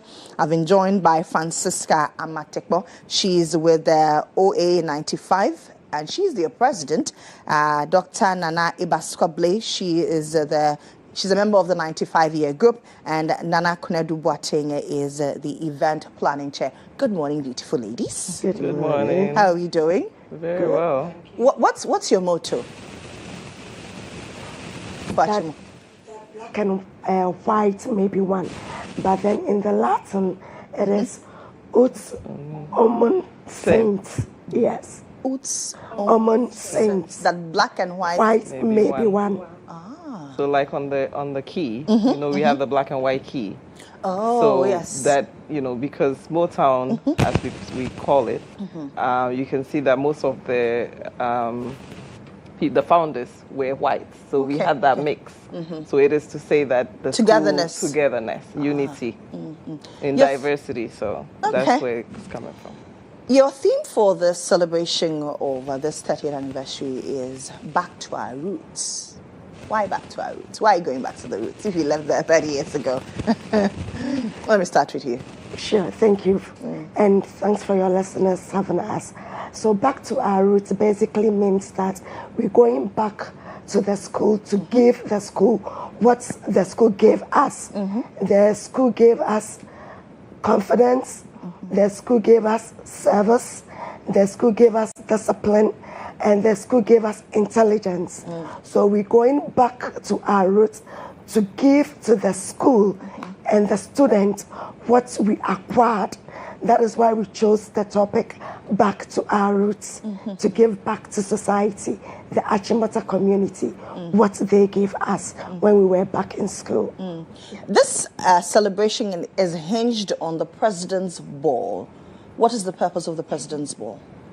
Okay, thank you. Let me take it. So the President's Ball is it's a night of elegance, entertainment, and then purpose. So it brings back all students from the various years. So you get the likes of people from the 60s, 70s, 80s, out to 2002, 2005, actually no, 2004. To be at one place and then with a particular purpose of fundraising. So the year group that is marking its 30th anniversary will pick up a project and then raise funds to make sure that it happens. So the President's Ball is more of a celebration as well as a purpose event. Now, 30 years after leaving Achimota, what would you say is something that you're proud of that the school gave you? And then, how does it tie in with the celebration? Sure. So it is a special milestone, as you have put it, because we've been out of school for 30 years. I know we don't look anything like that. We look like we came out last year. I'm just kidding. But that being said, just as my colleagues have already stated, and I'll reiterate, the lessons that we learned whilst we were there, the confidence that we got from being there, especially the athletics aspect of it.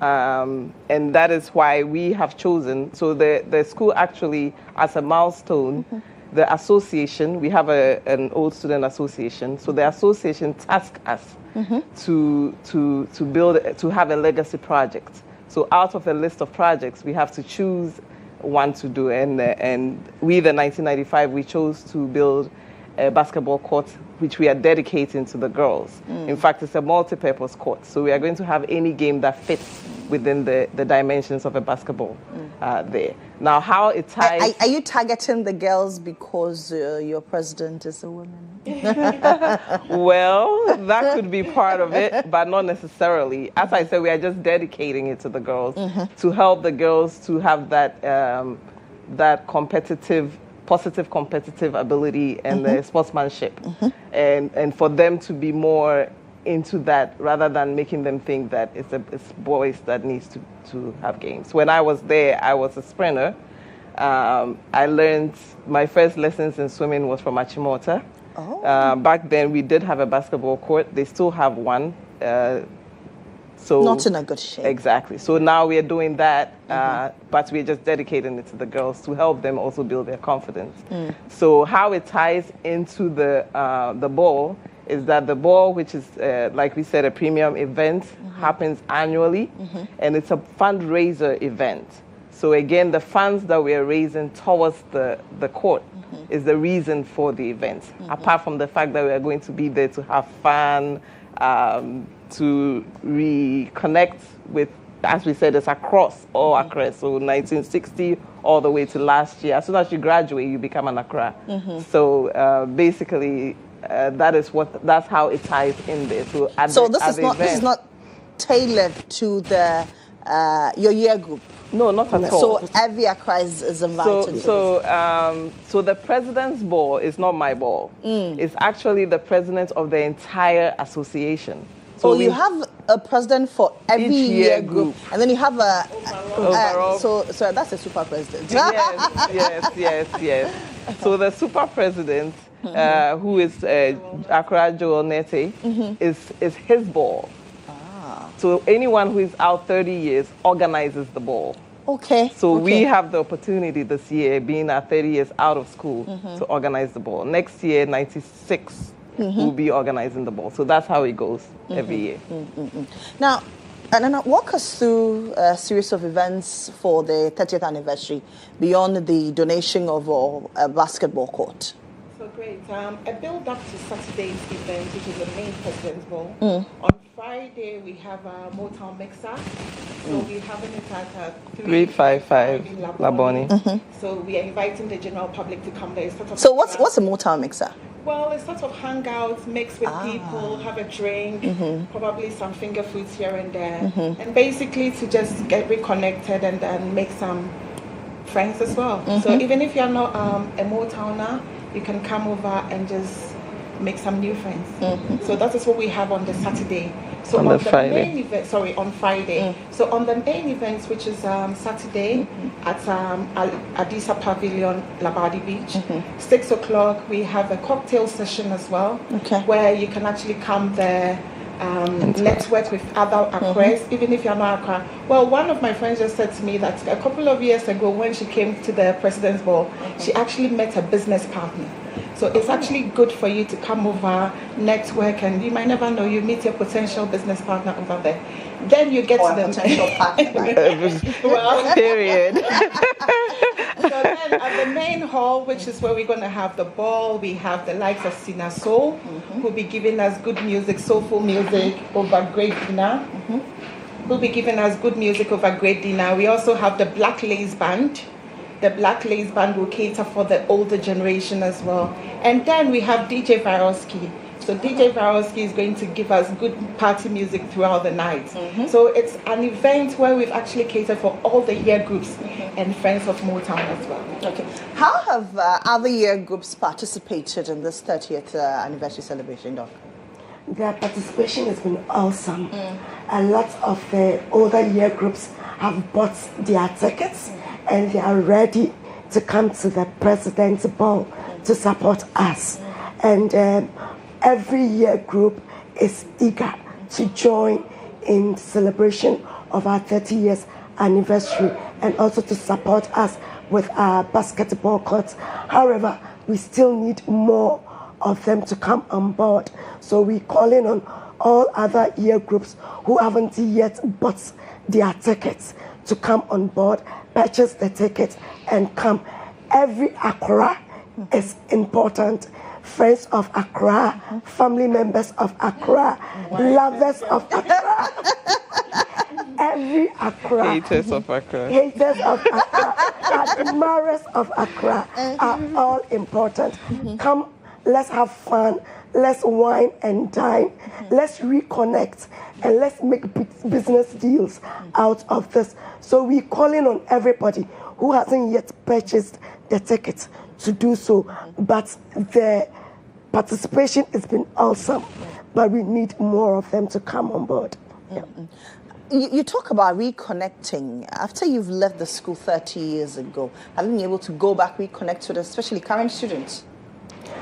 Yes, we did reconnect when we were 25 years. No, okay. We reconnected with the school. So we hosted the Teachers Appreciation, where we got to offer our thanks to the teachers who taught us in school. So that was a major, and then we did the bonfire night, and then the Founders Day. So we've reconnected, but this is the 30 years, 25 years, 20 years we reconnected, 25 years we connected, and now 30 years we reconnecting again. Why should anybody, any Motowner, lovers of Motowners or Accras, haters of Accras, why should they be part of this particular event this Saturday? So, again, because it's towards a good cause. So we are asking that they come together, again, not just for the fun aspect of it, but all the proceeds that we will make there. On the day off, we would have raffle tickets, so bring some money and, buy as many tickets as possible. It's likely for you to win. We have awesome prizes. The first prize is for Royal Saint-Chi. 2 nights, double occupancy, breakfast, lunch, dinner inclusive. Maya Villa is also there. We have other prizes to be won. The Friday, we are taking 100 cedis at the door. That money will also go towards the basketball court, the project. So even if you can't make any of the events, we are still taking donations, corporate donations, anything. Maybe you want to give us some lighting for the court. Maybe you want to give us the netting, because we are still in progress. So again, it's not just to reconnect. As she said, you may just meet your partner there, business or otherwise. Exactly. But outside of that, it's towards a good cause. So not only to have the fun, reconnect, but also, to help our current and future students of Achimota. Where can they purchase tickets? I know your tickets are going for 1,200 cedis for single, 2,400 for couple, and then you can also purchase a table. A table of 10. So we have a USSD code. If you permit me, I'll just read it through. Please go ahead. So that's *844 *800 hash. Okay. So once you dial it, you'll be able to purchase a ticket and even a table. Let me repeat that: *844 *800 hash. Okay. And then we have a mobile money number, which is 024 5262 510. Okay. And it goes to 95 Old Achimota Association. Okay. We also have a bank account number. Maybe I can do that as well. It's Ghana Commercial Bank, and the account number is 16511 80000 586. I'll repeat that: 16511 80000 586. But the most important one, which I think everyone could remember, is the USSD code, which is the *844 *800. Hash. Yeah. Thank you so much. You're welcome. So that's Francisca Matekbo. She is the president of the 95-year group. Dr. Nana Ibaskwable, she's a member of the 95-year group, and Nana Kunedu Boateng is event planning chair for the 95-year group. So this Saturday, they are meeting at the Addis Ababa at the Labadi Hospital at 6 p.m. Come, whether you're in Accra, whether you are not, you love them, you hate them. Let's come together. Let's connect. Let's network, because in this life, social capital is very important. I am back after this breather.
K. Richardson. He is a visiting senior fellow, University of Manchester. He is also the chairman of the governing council of the University of Gold Coast, Accra, and the chairman of the board of directors of Luton Engineering Services in the United Kingdom. Good morning to you, Prof. How are we doing? Good morning. Thank you for having me this morning. You're welcome. Leadership. Why does leadership matter to you? Right. Well, it doesn't matter to me. It matters to everybody. Because it doesn't matter whether it's in a country, in an organization, in a church, not for profit, or even in a family. If things are going to be done well and things are going to succeed, the most important ingredient for that success is leadership. Without good leadership, nothing works. If you've got good leadership, chances are things will be okay. If you have poor leadership, nothing will work. That's why it's so important. Okay. And over the years, if you do a cursory look at leadership, especially in Africa, and narrowing it down to West Africa, your thoughts, a penny for these thoughts. Right. I think the biggest problem we have in Africa, and the reason why,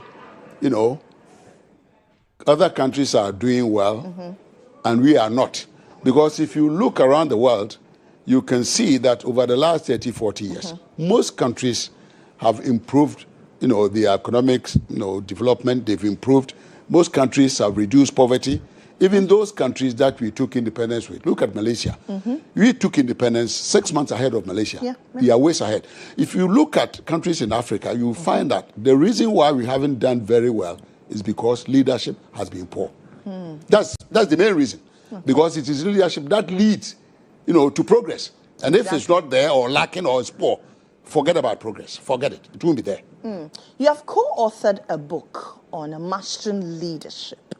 What necessitated this book? Well, leadership occurs, as I said, in family, countries, companies, and so on. And they occur in context. Okay. Yes, leadership occurs in context. The way you lead people in my village may be different from the way you lead people in Dubai. Because in my place, it's more secular. Dubai is more Islamic. Or maybe Tamale and Accra. In other words, the leader who performs well in Accra may actually not perform very well in Tamale unless he realizes that it's more Islamic, it's more Muslim, so you need to understand the system. So leadership occurs in context. And since societies change, even the style of leading, even in Accra, will change over the years because people will become more intelligent, social media will be there, systems will change. So the way you do leadership today will not be the same as you do 50 years from now because the environment would have changed. And that is why leadership is dynamic. And we need to examine as we go along what are the styles necessary to use in order to achieve the good ends of leadership. And we felt that, we should make a contribution. Sir Sam Jonah and I, we should make a contribution. And the genesis of this, you will find interesting. The British Airways flight from Accra to London has arrived in Heathrow Airport. This Monday morning, 5:30 a.m., the 25th of September, 2023.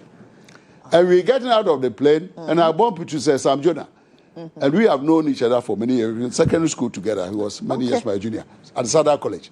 Santa Colossians, we call ourselves. I said, PK, are you on the flight? I said, yes. I didn't know you were here. So as we get in, I said, look, I'm in a hurry, but I'll send you a note. And then 1 hour after that, I got a note. I had gone to London because I was going to sign a contract, for $39 million to build substations for the City Company of Ghana, ECG. Was going to sign a contract, 39, for that because I chaired that company that builds these substations. Said, I'll send you a note. 1 hour, I get a note and says, PK, can we write a book together? And that was the genesis. And I said, why not? So from February 2024, we got together. We decided on the topics and the chapters and arrangement. And then we did it. 18 months of hard work. But what we have is an amazing book which anybody, senior executive, can become a reference text. You're thinking of succession, open the book, look at chapter 10, succession planning, you get it. You want to study to be a good leader, to have impact, chapter 2, how do you become a good leader, and so forth and so on. So we've written this book for senior people, for academics, for consultants, for people who want to become good leaders, so that, we will make a contribution to that discourse. Okay. That's our aim. Okay. And when is this book coming out, or is it already out there? We're launching it tomorrow at exactly 6 p.m. tomorrow. Okay. This is it. Okay. Mastering Leadership, Principles, Practice, and Lessons. Lessons. What lessons are in there for people who get copies of this book? Right. The lessons actually are in the last chapter of the book, chapter 13. It's 13 case studies of some of the biggest names in business. People who have done so well. The first case is one guy called Strive Masiyiwa, Zimbabwean guy. Okay. He's worth about $5 billion. He's the one who set up GHOne. And the story is so good. It's about endurance, and it's about, determination to succeed, even in an environment of difficulty. Because when he decided that he would set up a mobile telephone company in Zimbabwe, Robert Mugabe said, over my dead body, there is a small boy walking around here who thinks he can actually control the telecom system. Can you imagine? It took 18 months of fighting the Supreme Court to actually get a license to set up. And it's now worth $5 billion. It talks about resilience. It talks about difficulty, because leadership is not easy. You are leading people, some people will challenge you. You try to actually kill corruption. Everybody knows that corruption is bad. In fact, corruption is so bad that if it's in a country, progress will not happen. Corruption is far worse than prostitution. Because whereas prostitution has got the potential to destroy the morals of one person, the prostitute, corruption destroys the morals of a whole nation. But you try to fight it, and people who benefit from it will fight you back. Isn't it? So leadership is not easy. But those who are determined that I want to leave a legacy, I want to make a difference. When I'm dead, people should say, oh, but for him, we will not be where we are. If that is what you want, this book is for you. Whether we want to run a church, even your family. It talks about how do you run a family, how do you lead your family to be successful. Organizations, for profit, not for profit, for nations, everything is in this book. You say you're launching the book tomorrow. Tomorrow. Where again? Marriott Hotel. Marriott Hotel. Who is coming for this launch? Sam GHOne is coming. He should be there. His co-author, obviously, he will be there. Yeah, we've invited some friends of Sam and people I've worked with over the years, some of the big names in Ghana, the movers and shakers of the world. We will have 2 special guests of honor. GHOne will be there, and then Kushia will also be there, special guest. Asin Kushia. That's right. Yeah. It's the neatest in the country. That's right. Yeah. And that's Sam GHOne's senior brother. Oh. Oh, yes. Okay. He's a GHOne. The linguist of the palace is my uncle. Yeah, they are the chieftains talk in Kushia. Oh, okay. Yeah. So we'll be there, and some big names, and we invited people to come and support us launch this book, because we think after 18 months of hard work, this thing must be showcased. And another good thing is that we felt that when you look at leadership books around the world, the kind of books I studied and I used in my teaching and so forth and so on, all the case studies are Jack Welch, Percy Barnabas. No, you don't find Africans. And yet we've got Africans who have done extremely well, like this Strive Masiyiwa, worth $5 billion. GHOne is huge, and nobody is singing such a person in books. So we think we should showcase them. Maria Ramos, who used to run ABSA, then became chairperson of Anglo Gold Ashanti, the second biggest gold company in the world. And then now, Standard Chartered Group, she's the chairperson.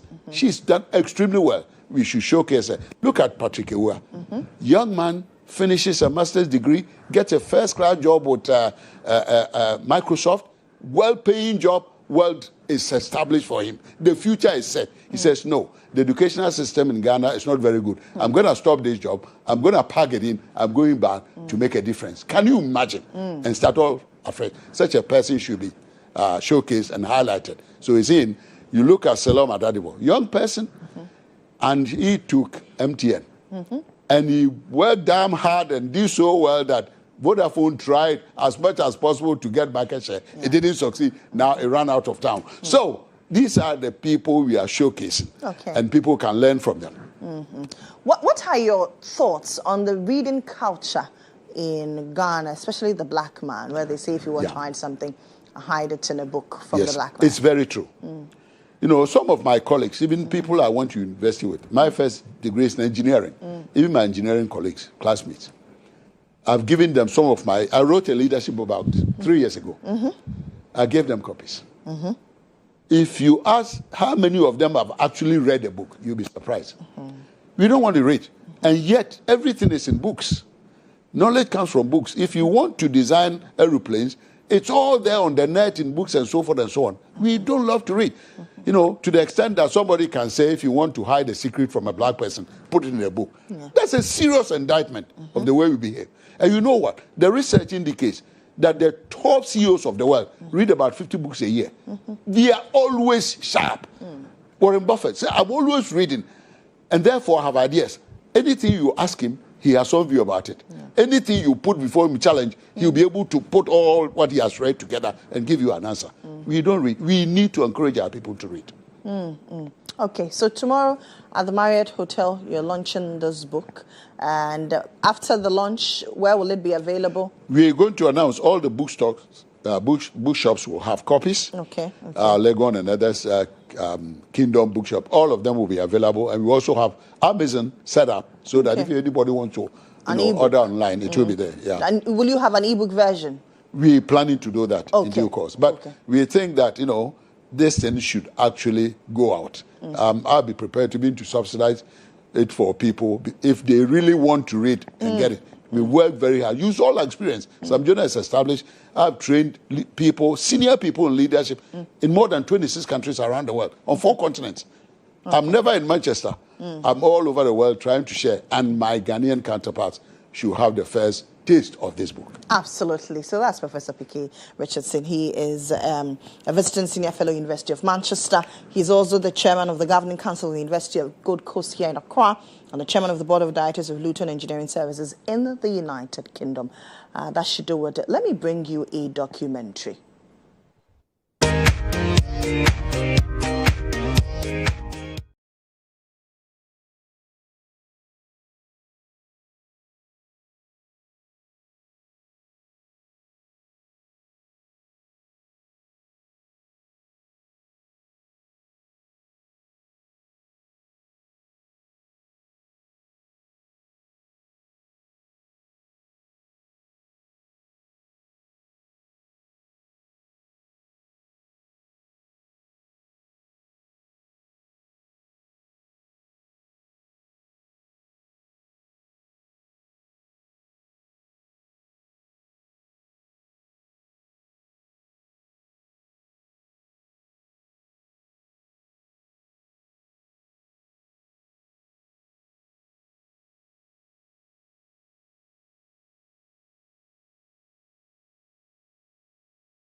We also had in the school a challenge whereby students have to carry buckets crossing streets to fetch water to help the school undergo hygiene and then sanitation activities. But with the introduction of the water in the school, we have overcome this challenge. And so water is available in the school for us to be able to carry out sanitation and then hygiene activities.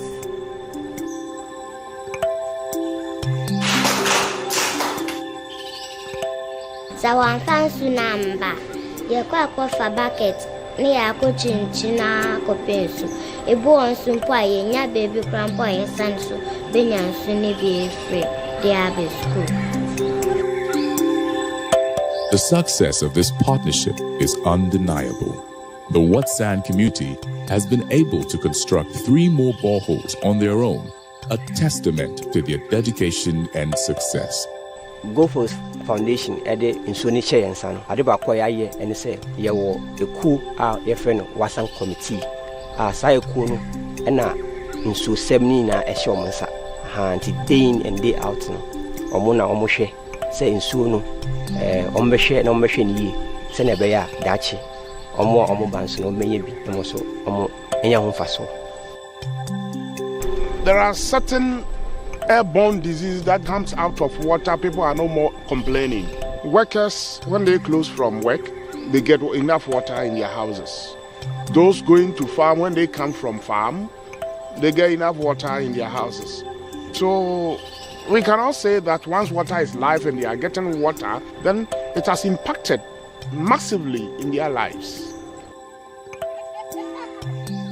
Nedin kaino you better go for fast degree. Ewo ni omo ye man ewo yensu semu. Omo man training ewo kwana ye be faso am manage yensu. Ye manage yensu ni du bebre no.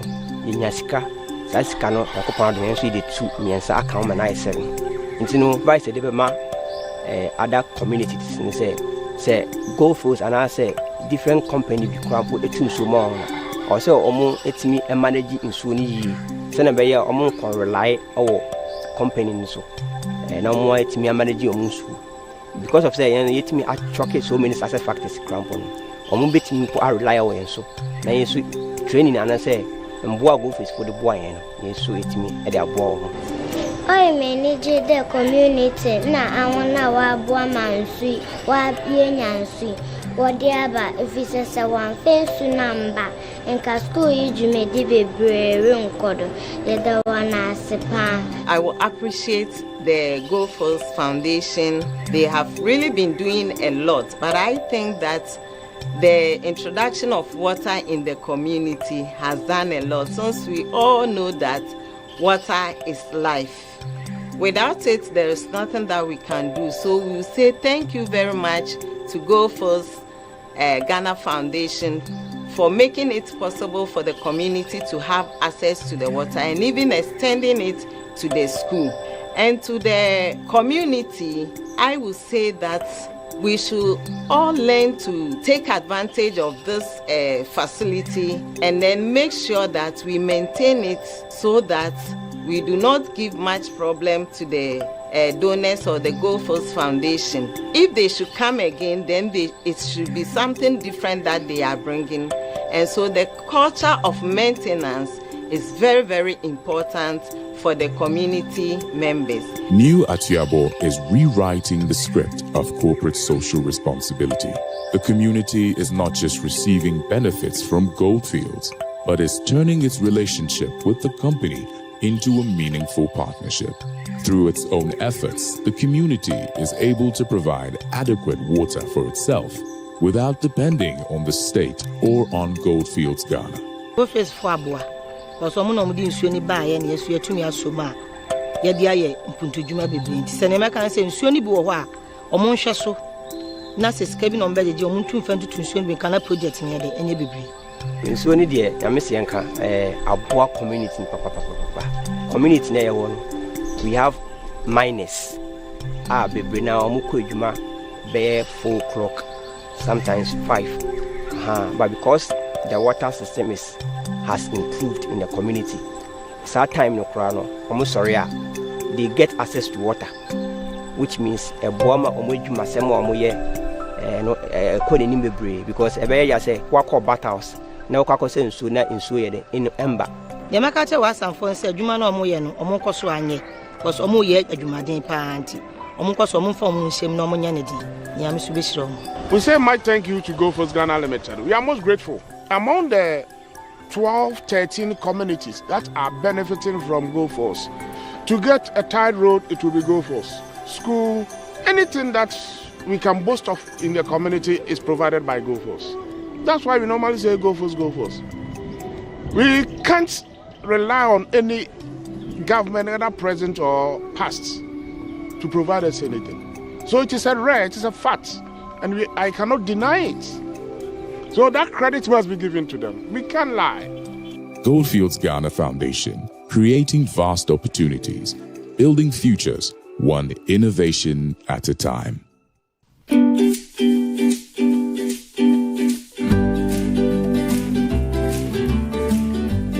Every morning, I wake up to this miracle sleeping soundly. But mornings weren't always this peaceful. I remember the sleepless nights, leaks that woke us both up, damp clothes and tears.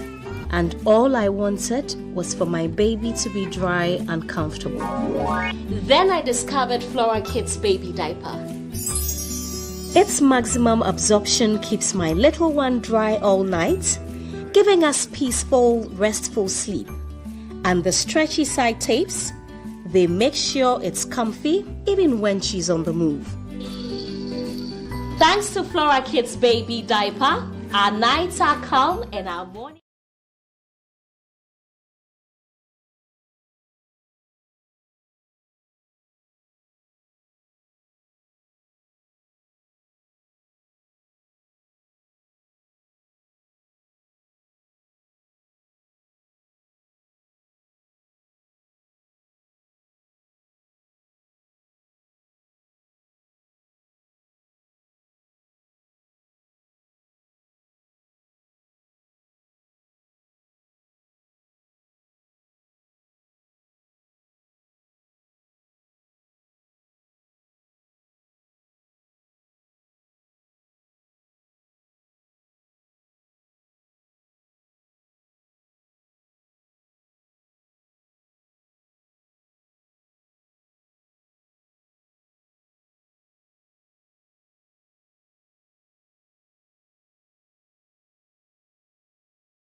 especially after they poop every 2-3 hours. For newborns, helps prevent rashes and infections. Always wipe from front to the back, especially for your girl child. Clean gently with water or mild baby wipes and allow the area to air dry before putting on a fresh diaper.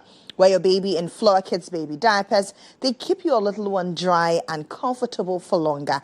Flora Kids diapers are highly absorbent, gentle on your baby's delicate skin, and can keep your baby dry for up to 12 hours.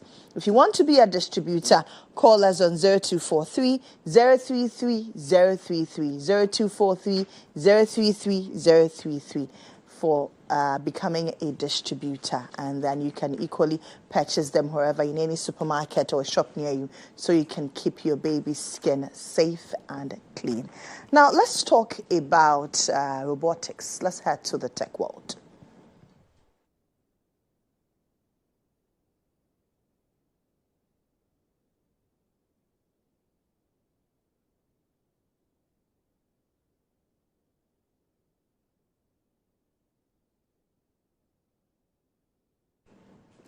Okay, so you've seen a few pictures displaying on your screen.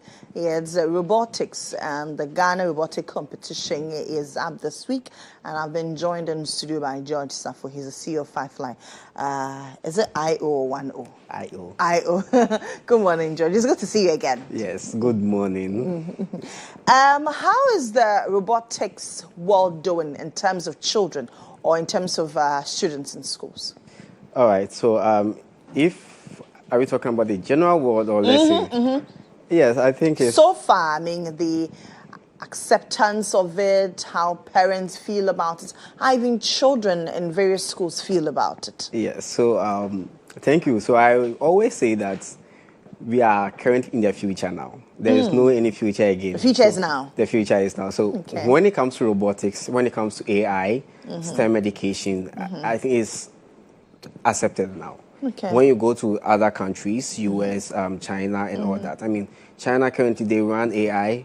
They teach AI from, I think, from grade 1 all the way upwards. Grade 1 students have started learning AI. So that means that it's not something that is actually new. You go to US, also the same thing. Robotics is like already there. You get to, so it's something that has been already accepted in the world. And as part of Ghana and Africa, I think it's something that it's also being...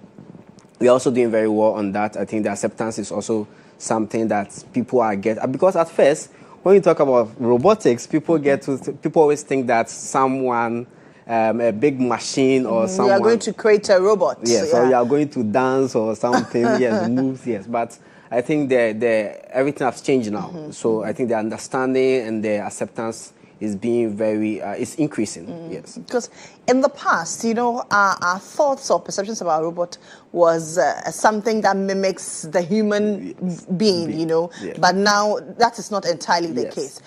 The Ghana robotic competition is up this week. When is it?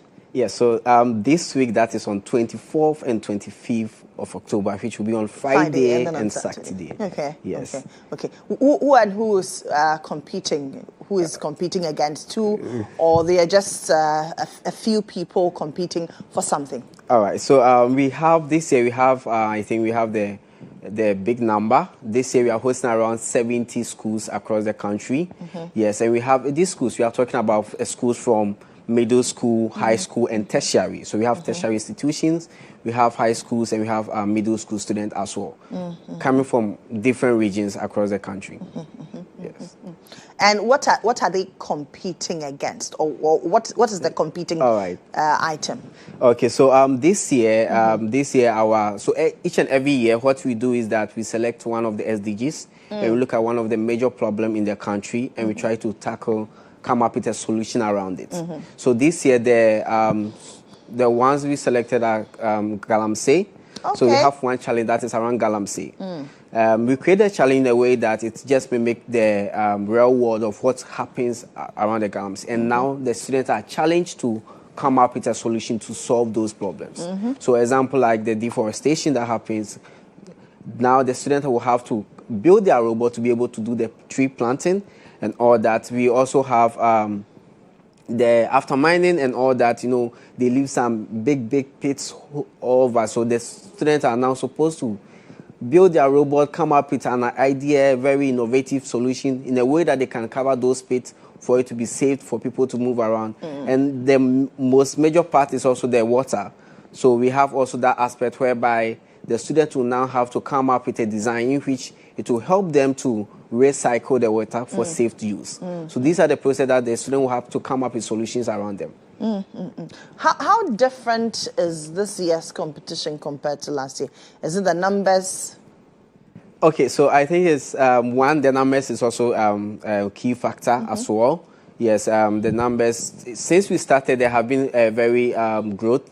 Since we started our industry 3 years ago, yes, we started with 35 teams, and now we are hosting about 70 plus teams. So you can see there is a growth over there. And apart from that, I think also are they in a particular cycle, maybe basic school, second cycle? Are they in a particular cycle of education? Yeah. So as I said, we have the basic school.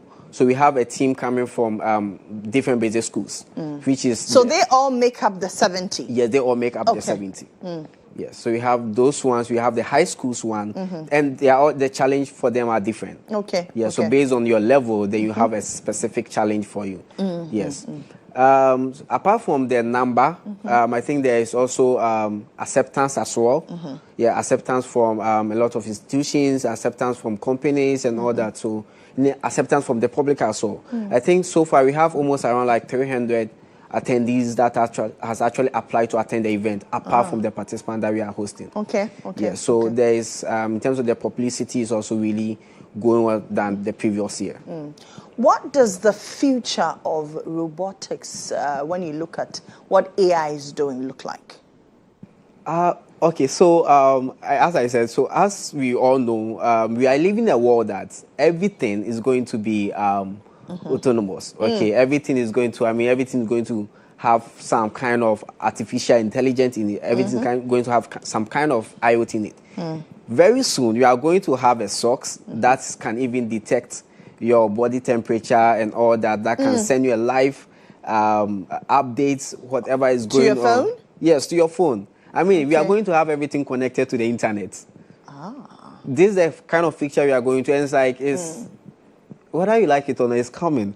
Yes, it's something that... I wish we get to a day where when you eat food, maybe you have a device on that can tell you that this food is not good for you, or maybe you are overeating, so that those who eat a lot, they can so we have a smart spoon that can even... Smart spoon? Yes, that can actually tell you whether you are eating too fast.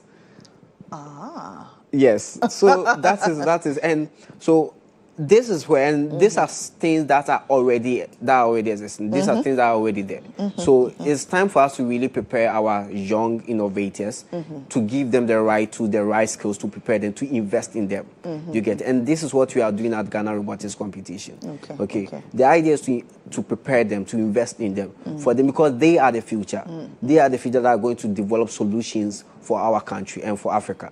So I think that's the main purpose of what we are doing. Okay. This weekend, how do people get to be a part? Do they need to purchase tickets? They need to register? How do they become part? All right. So everyone can actually come. It's open, free. Oh, it's an open thing. Yes, an open thing. To the public. Yes, open to the public. That's everyone. A good one. Yeah, we also have a forms out as well that you can also register in case maybe you want us to do a official flyer for you. For you to also post on your platforms and all that, yes. But it's actually open, general, because you are going to have other activities apart from just the competition. Okay. Yes, you are going to have other activities. So we are going to have a panel session which talks about AI, youth, and the future of work in Africa. How can the youth use AI and robotics to come up with a sustainable work, or to come up with a sustainable solution for Africa and Ghana. So that is what the panel session is. And we have very big people on this panel session. We also have a breakout session.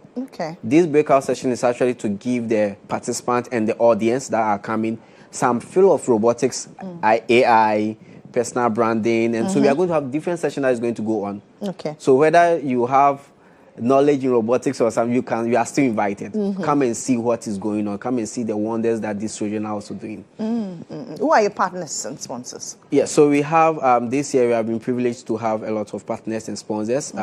As you know, we always, each and every year, we collaborate with School of Engineering to organize this, and we have other partners, that's NSB, National Science and, National Society of Black Engineers. Okay. Yes, we also have, so we also have BTO. So BTO is our also event partner to help us coordinate everything. Okay. We have Abacus Robotics. We have Great Space.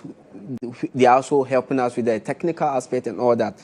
We have ExploreBot. So ExploreBot is the robot partner. So in terms of the robots that the students are using, it's actually locally developed here. Okay. Yes. I think you brought some. Yes, I couple brought of, it. So it's that same robot they are using. Yes, and we have Def Can Talk. So one unique thing about the competition is it's not just about the people that have the privilege. This year we are having 6 different schools that are special inclusion. Okay, so persons with disability. Yes. Okay. We have deaf people that actually participate in the competition. We have partially blind people that are actually participating in the competition. And last year, the team that won last year was actually a deaf team. Okay, so persons with hearing impairment. Yes. Okay. So there is that kind of inclusion as well. When we talk about our sponsors, yes, this year we have also been privileged to have a lot of, I say a very big thank you to MTN for their support. I mean, they have been really helpful. We have Constromat as well. We have Nestle, who is also supporting us with some of their brands and all that. We have JK. Okay. Yes, JK is also really helping us with some of our print and other things, and even they have other products, which is Nataraj. Yes. Then we also have Belacqua. Yes. Fan Milk. We have GCB Bank also supporting us. Yes. So I think we have a lot of, but we still need more. I mean, if you look at this year, actually, we had 150 teams. Okay. Let me say 150 schools that registered to participate. Then you had to sift it out to 70. Yes, because our funds couldn't permit us. Funding constraint. Yes, so, but we wish to even get all of them to even next year. And next year, we are even targeting more than the 150 team that showed interest this year. Okay. Your final message to students and schools that are participating this weekend. All right, so I just want to say a very good luck to the schools that are part. I mean, there have been a lot of work, a lot of sleepless nights. I mean, some of them can be calling you. We are trying to do this, and please, and you can see the kind of commitment and the kind of passion that each and every school put into it. I mean, so we are wishing them a very good luck and a very best experience for this year GHOne. And also, one thing I want to put it out there, that the future of Ghana belongs to these young innovators, as I said earlier, and we need to support them. We need to invest in them. We need to do all that we can to give them that purpose for them to live and come up with a better solution for Ghana. Absolutely. So that's George Safo. He's the CEO of Firefly IO. And the Ghana Robotics competition is this weekend, Friday, and then Saturday, about 70 schools competing. If you're a parent out there, please ensure that your children are part of this fast-growing world, because the future is now. Let's do some celebrations now. Happy birthday, Sandra Didina, a.k.a. Fia Cupcake, from your brother, Theophilus Nelina. Happy 40th birthday to you, Madam Rebecca Nyakote, Managing Director of Scabeck Enterprise. God bless you in everything you do, from Mr. and Mrs. Iwa. Today, I celebrate a woman whose presence brings peace, laughter and light into my world. Wishing you the happiest birthday. You deserve all the beauty life has to offer. I love you, Jay.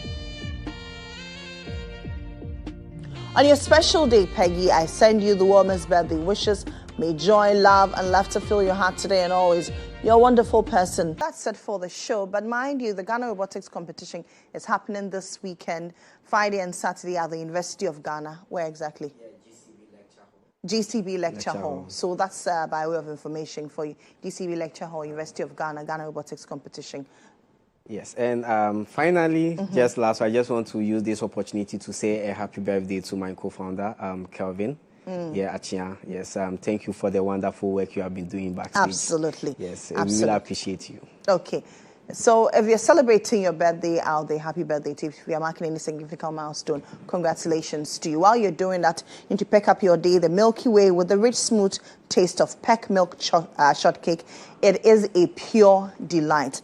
Now, once again, we're celebrating 60 years of Ghana's very own city, a journey that began in 1965 from market stalls to mobile apps, from notes to digital wallets. The city has been part of every milestone and every dream. 60 years of value, pride and innovation, rooted in history, alive in every transaction and ready for the future.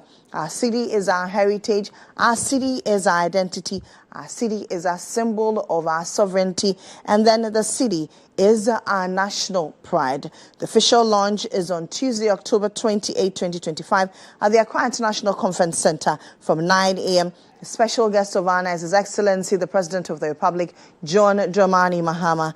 Let's all be there and celebrate our city, my city, your city. That's it for the show. Know that at 11 a.m., we'll bring you a live telecast of the Attorney General's appearance before before the Flagstaff House, and then the media as well, to update us on the government's accountability series. He always says there is a thriller in Manila. This time around, I am curious.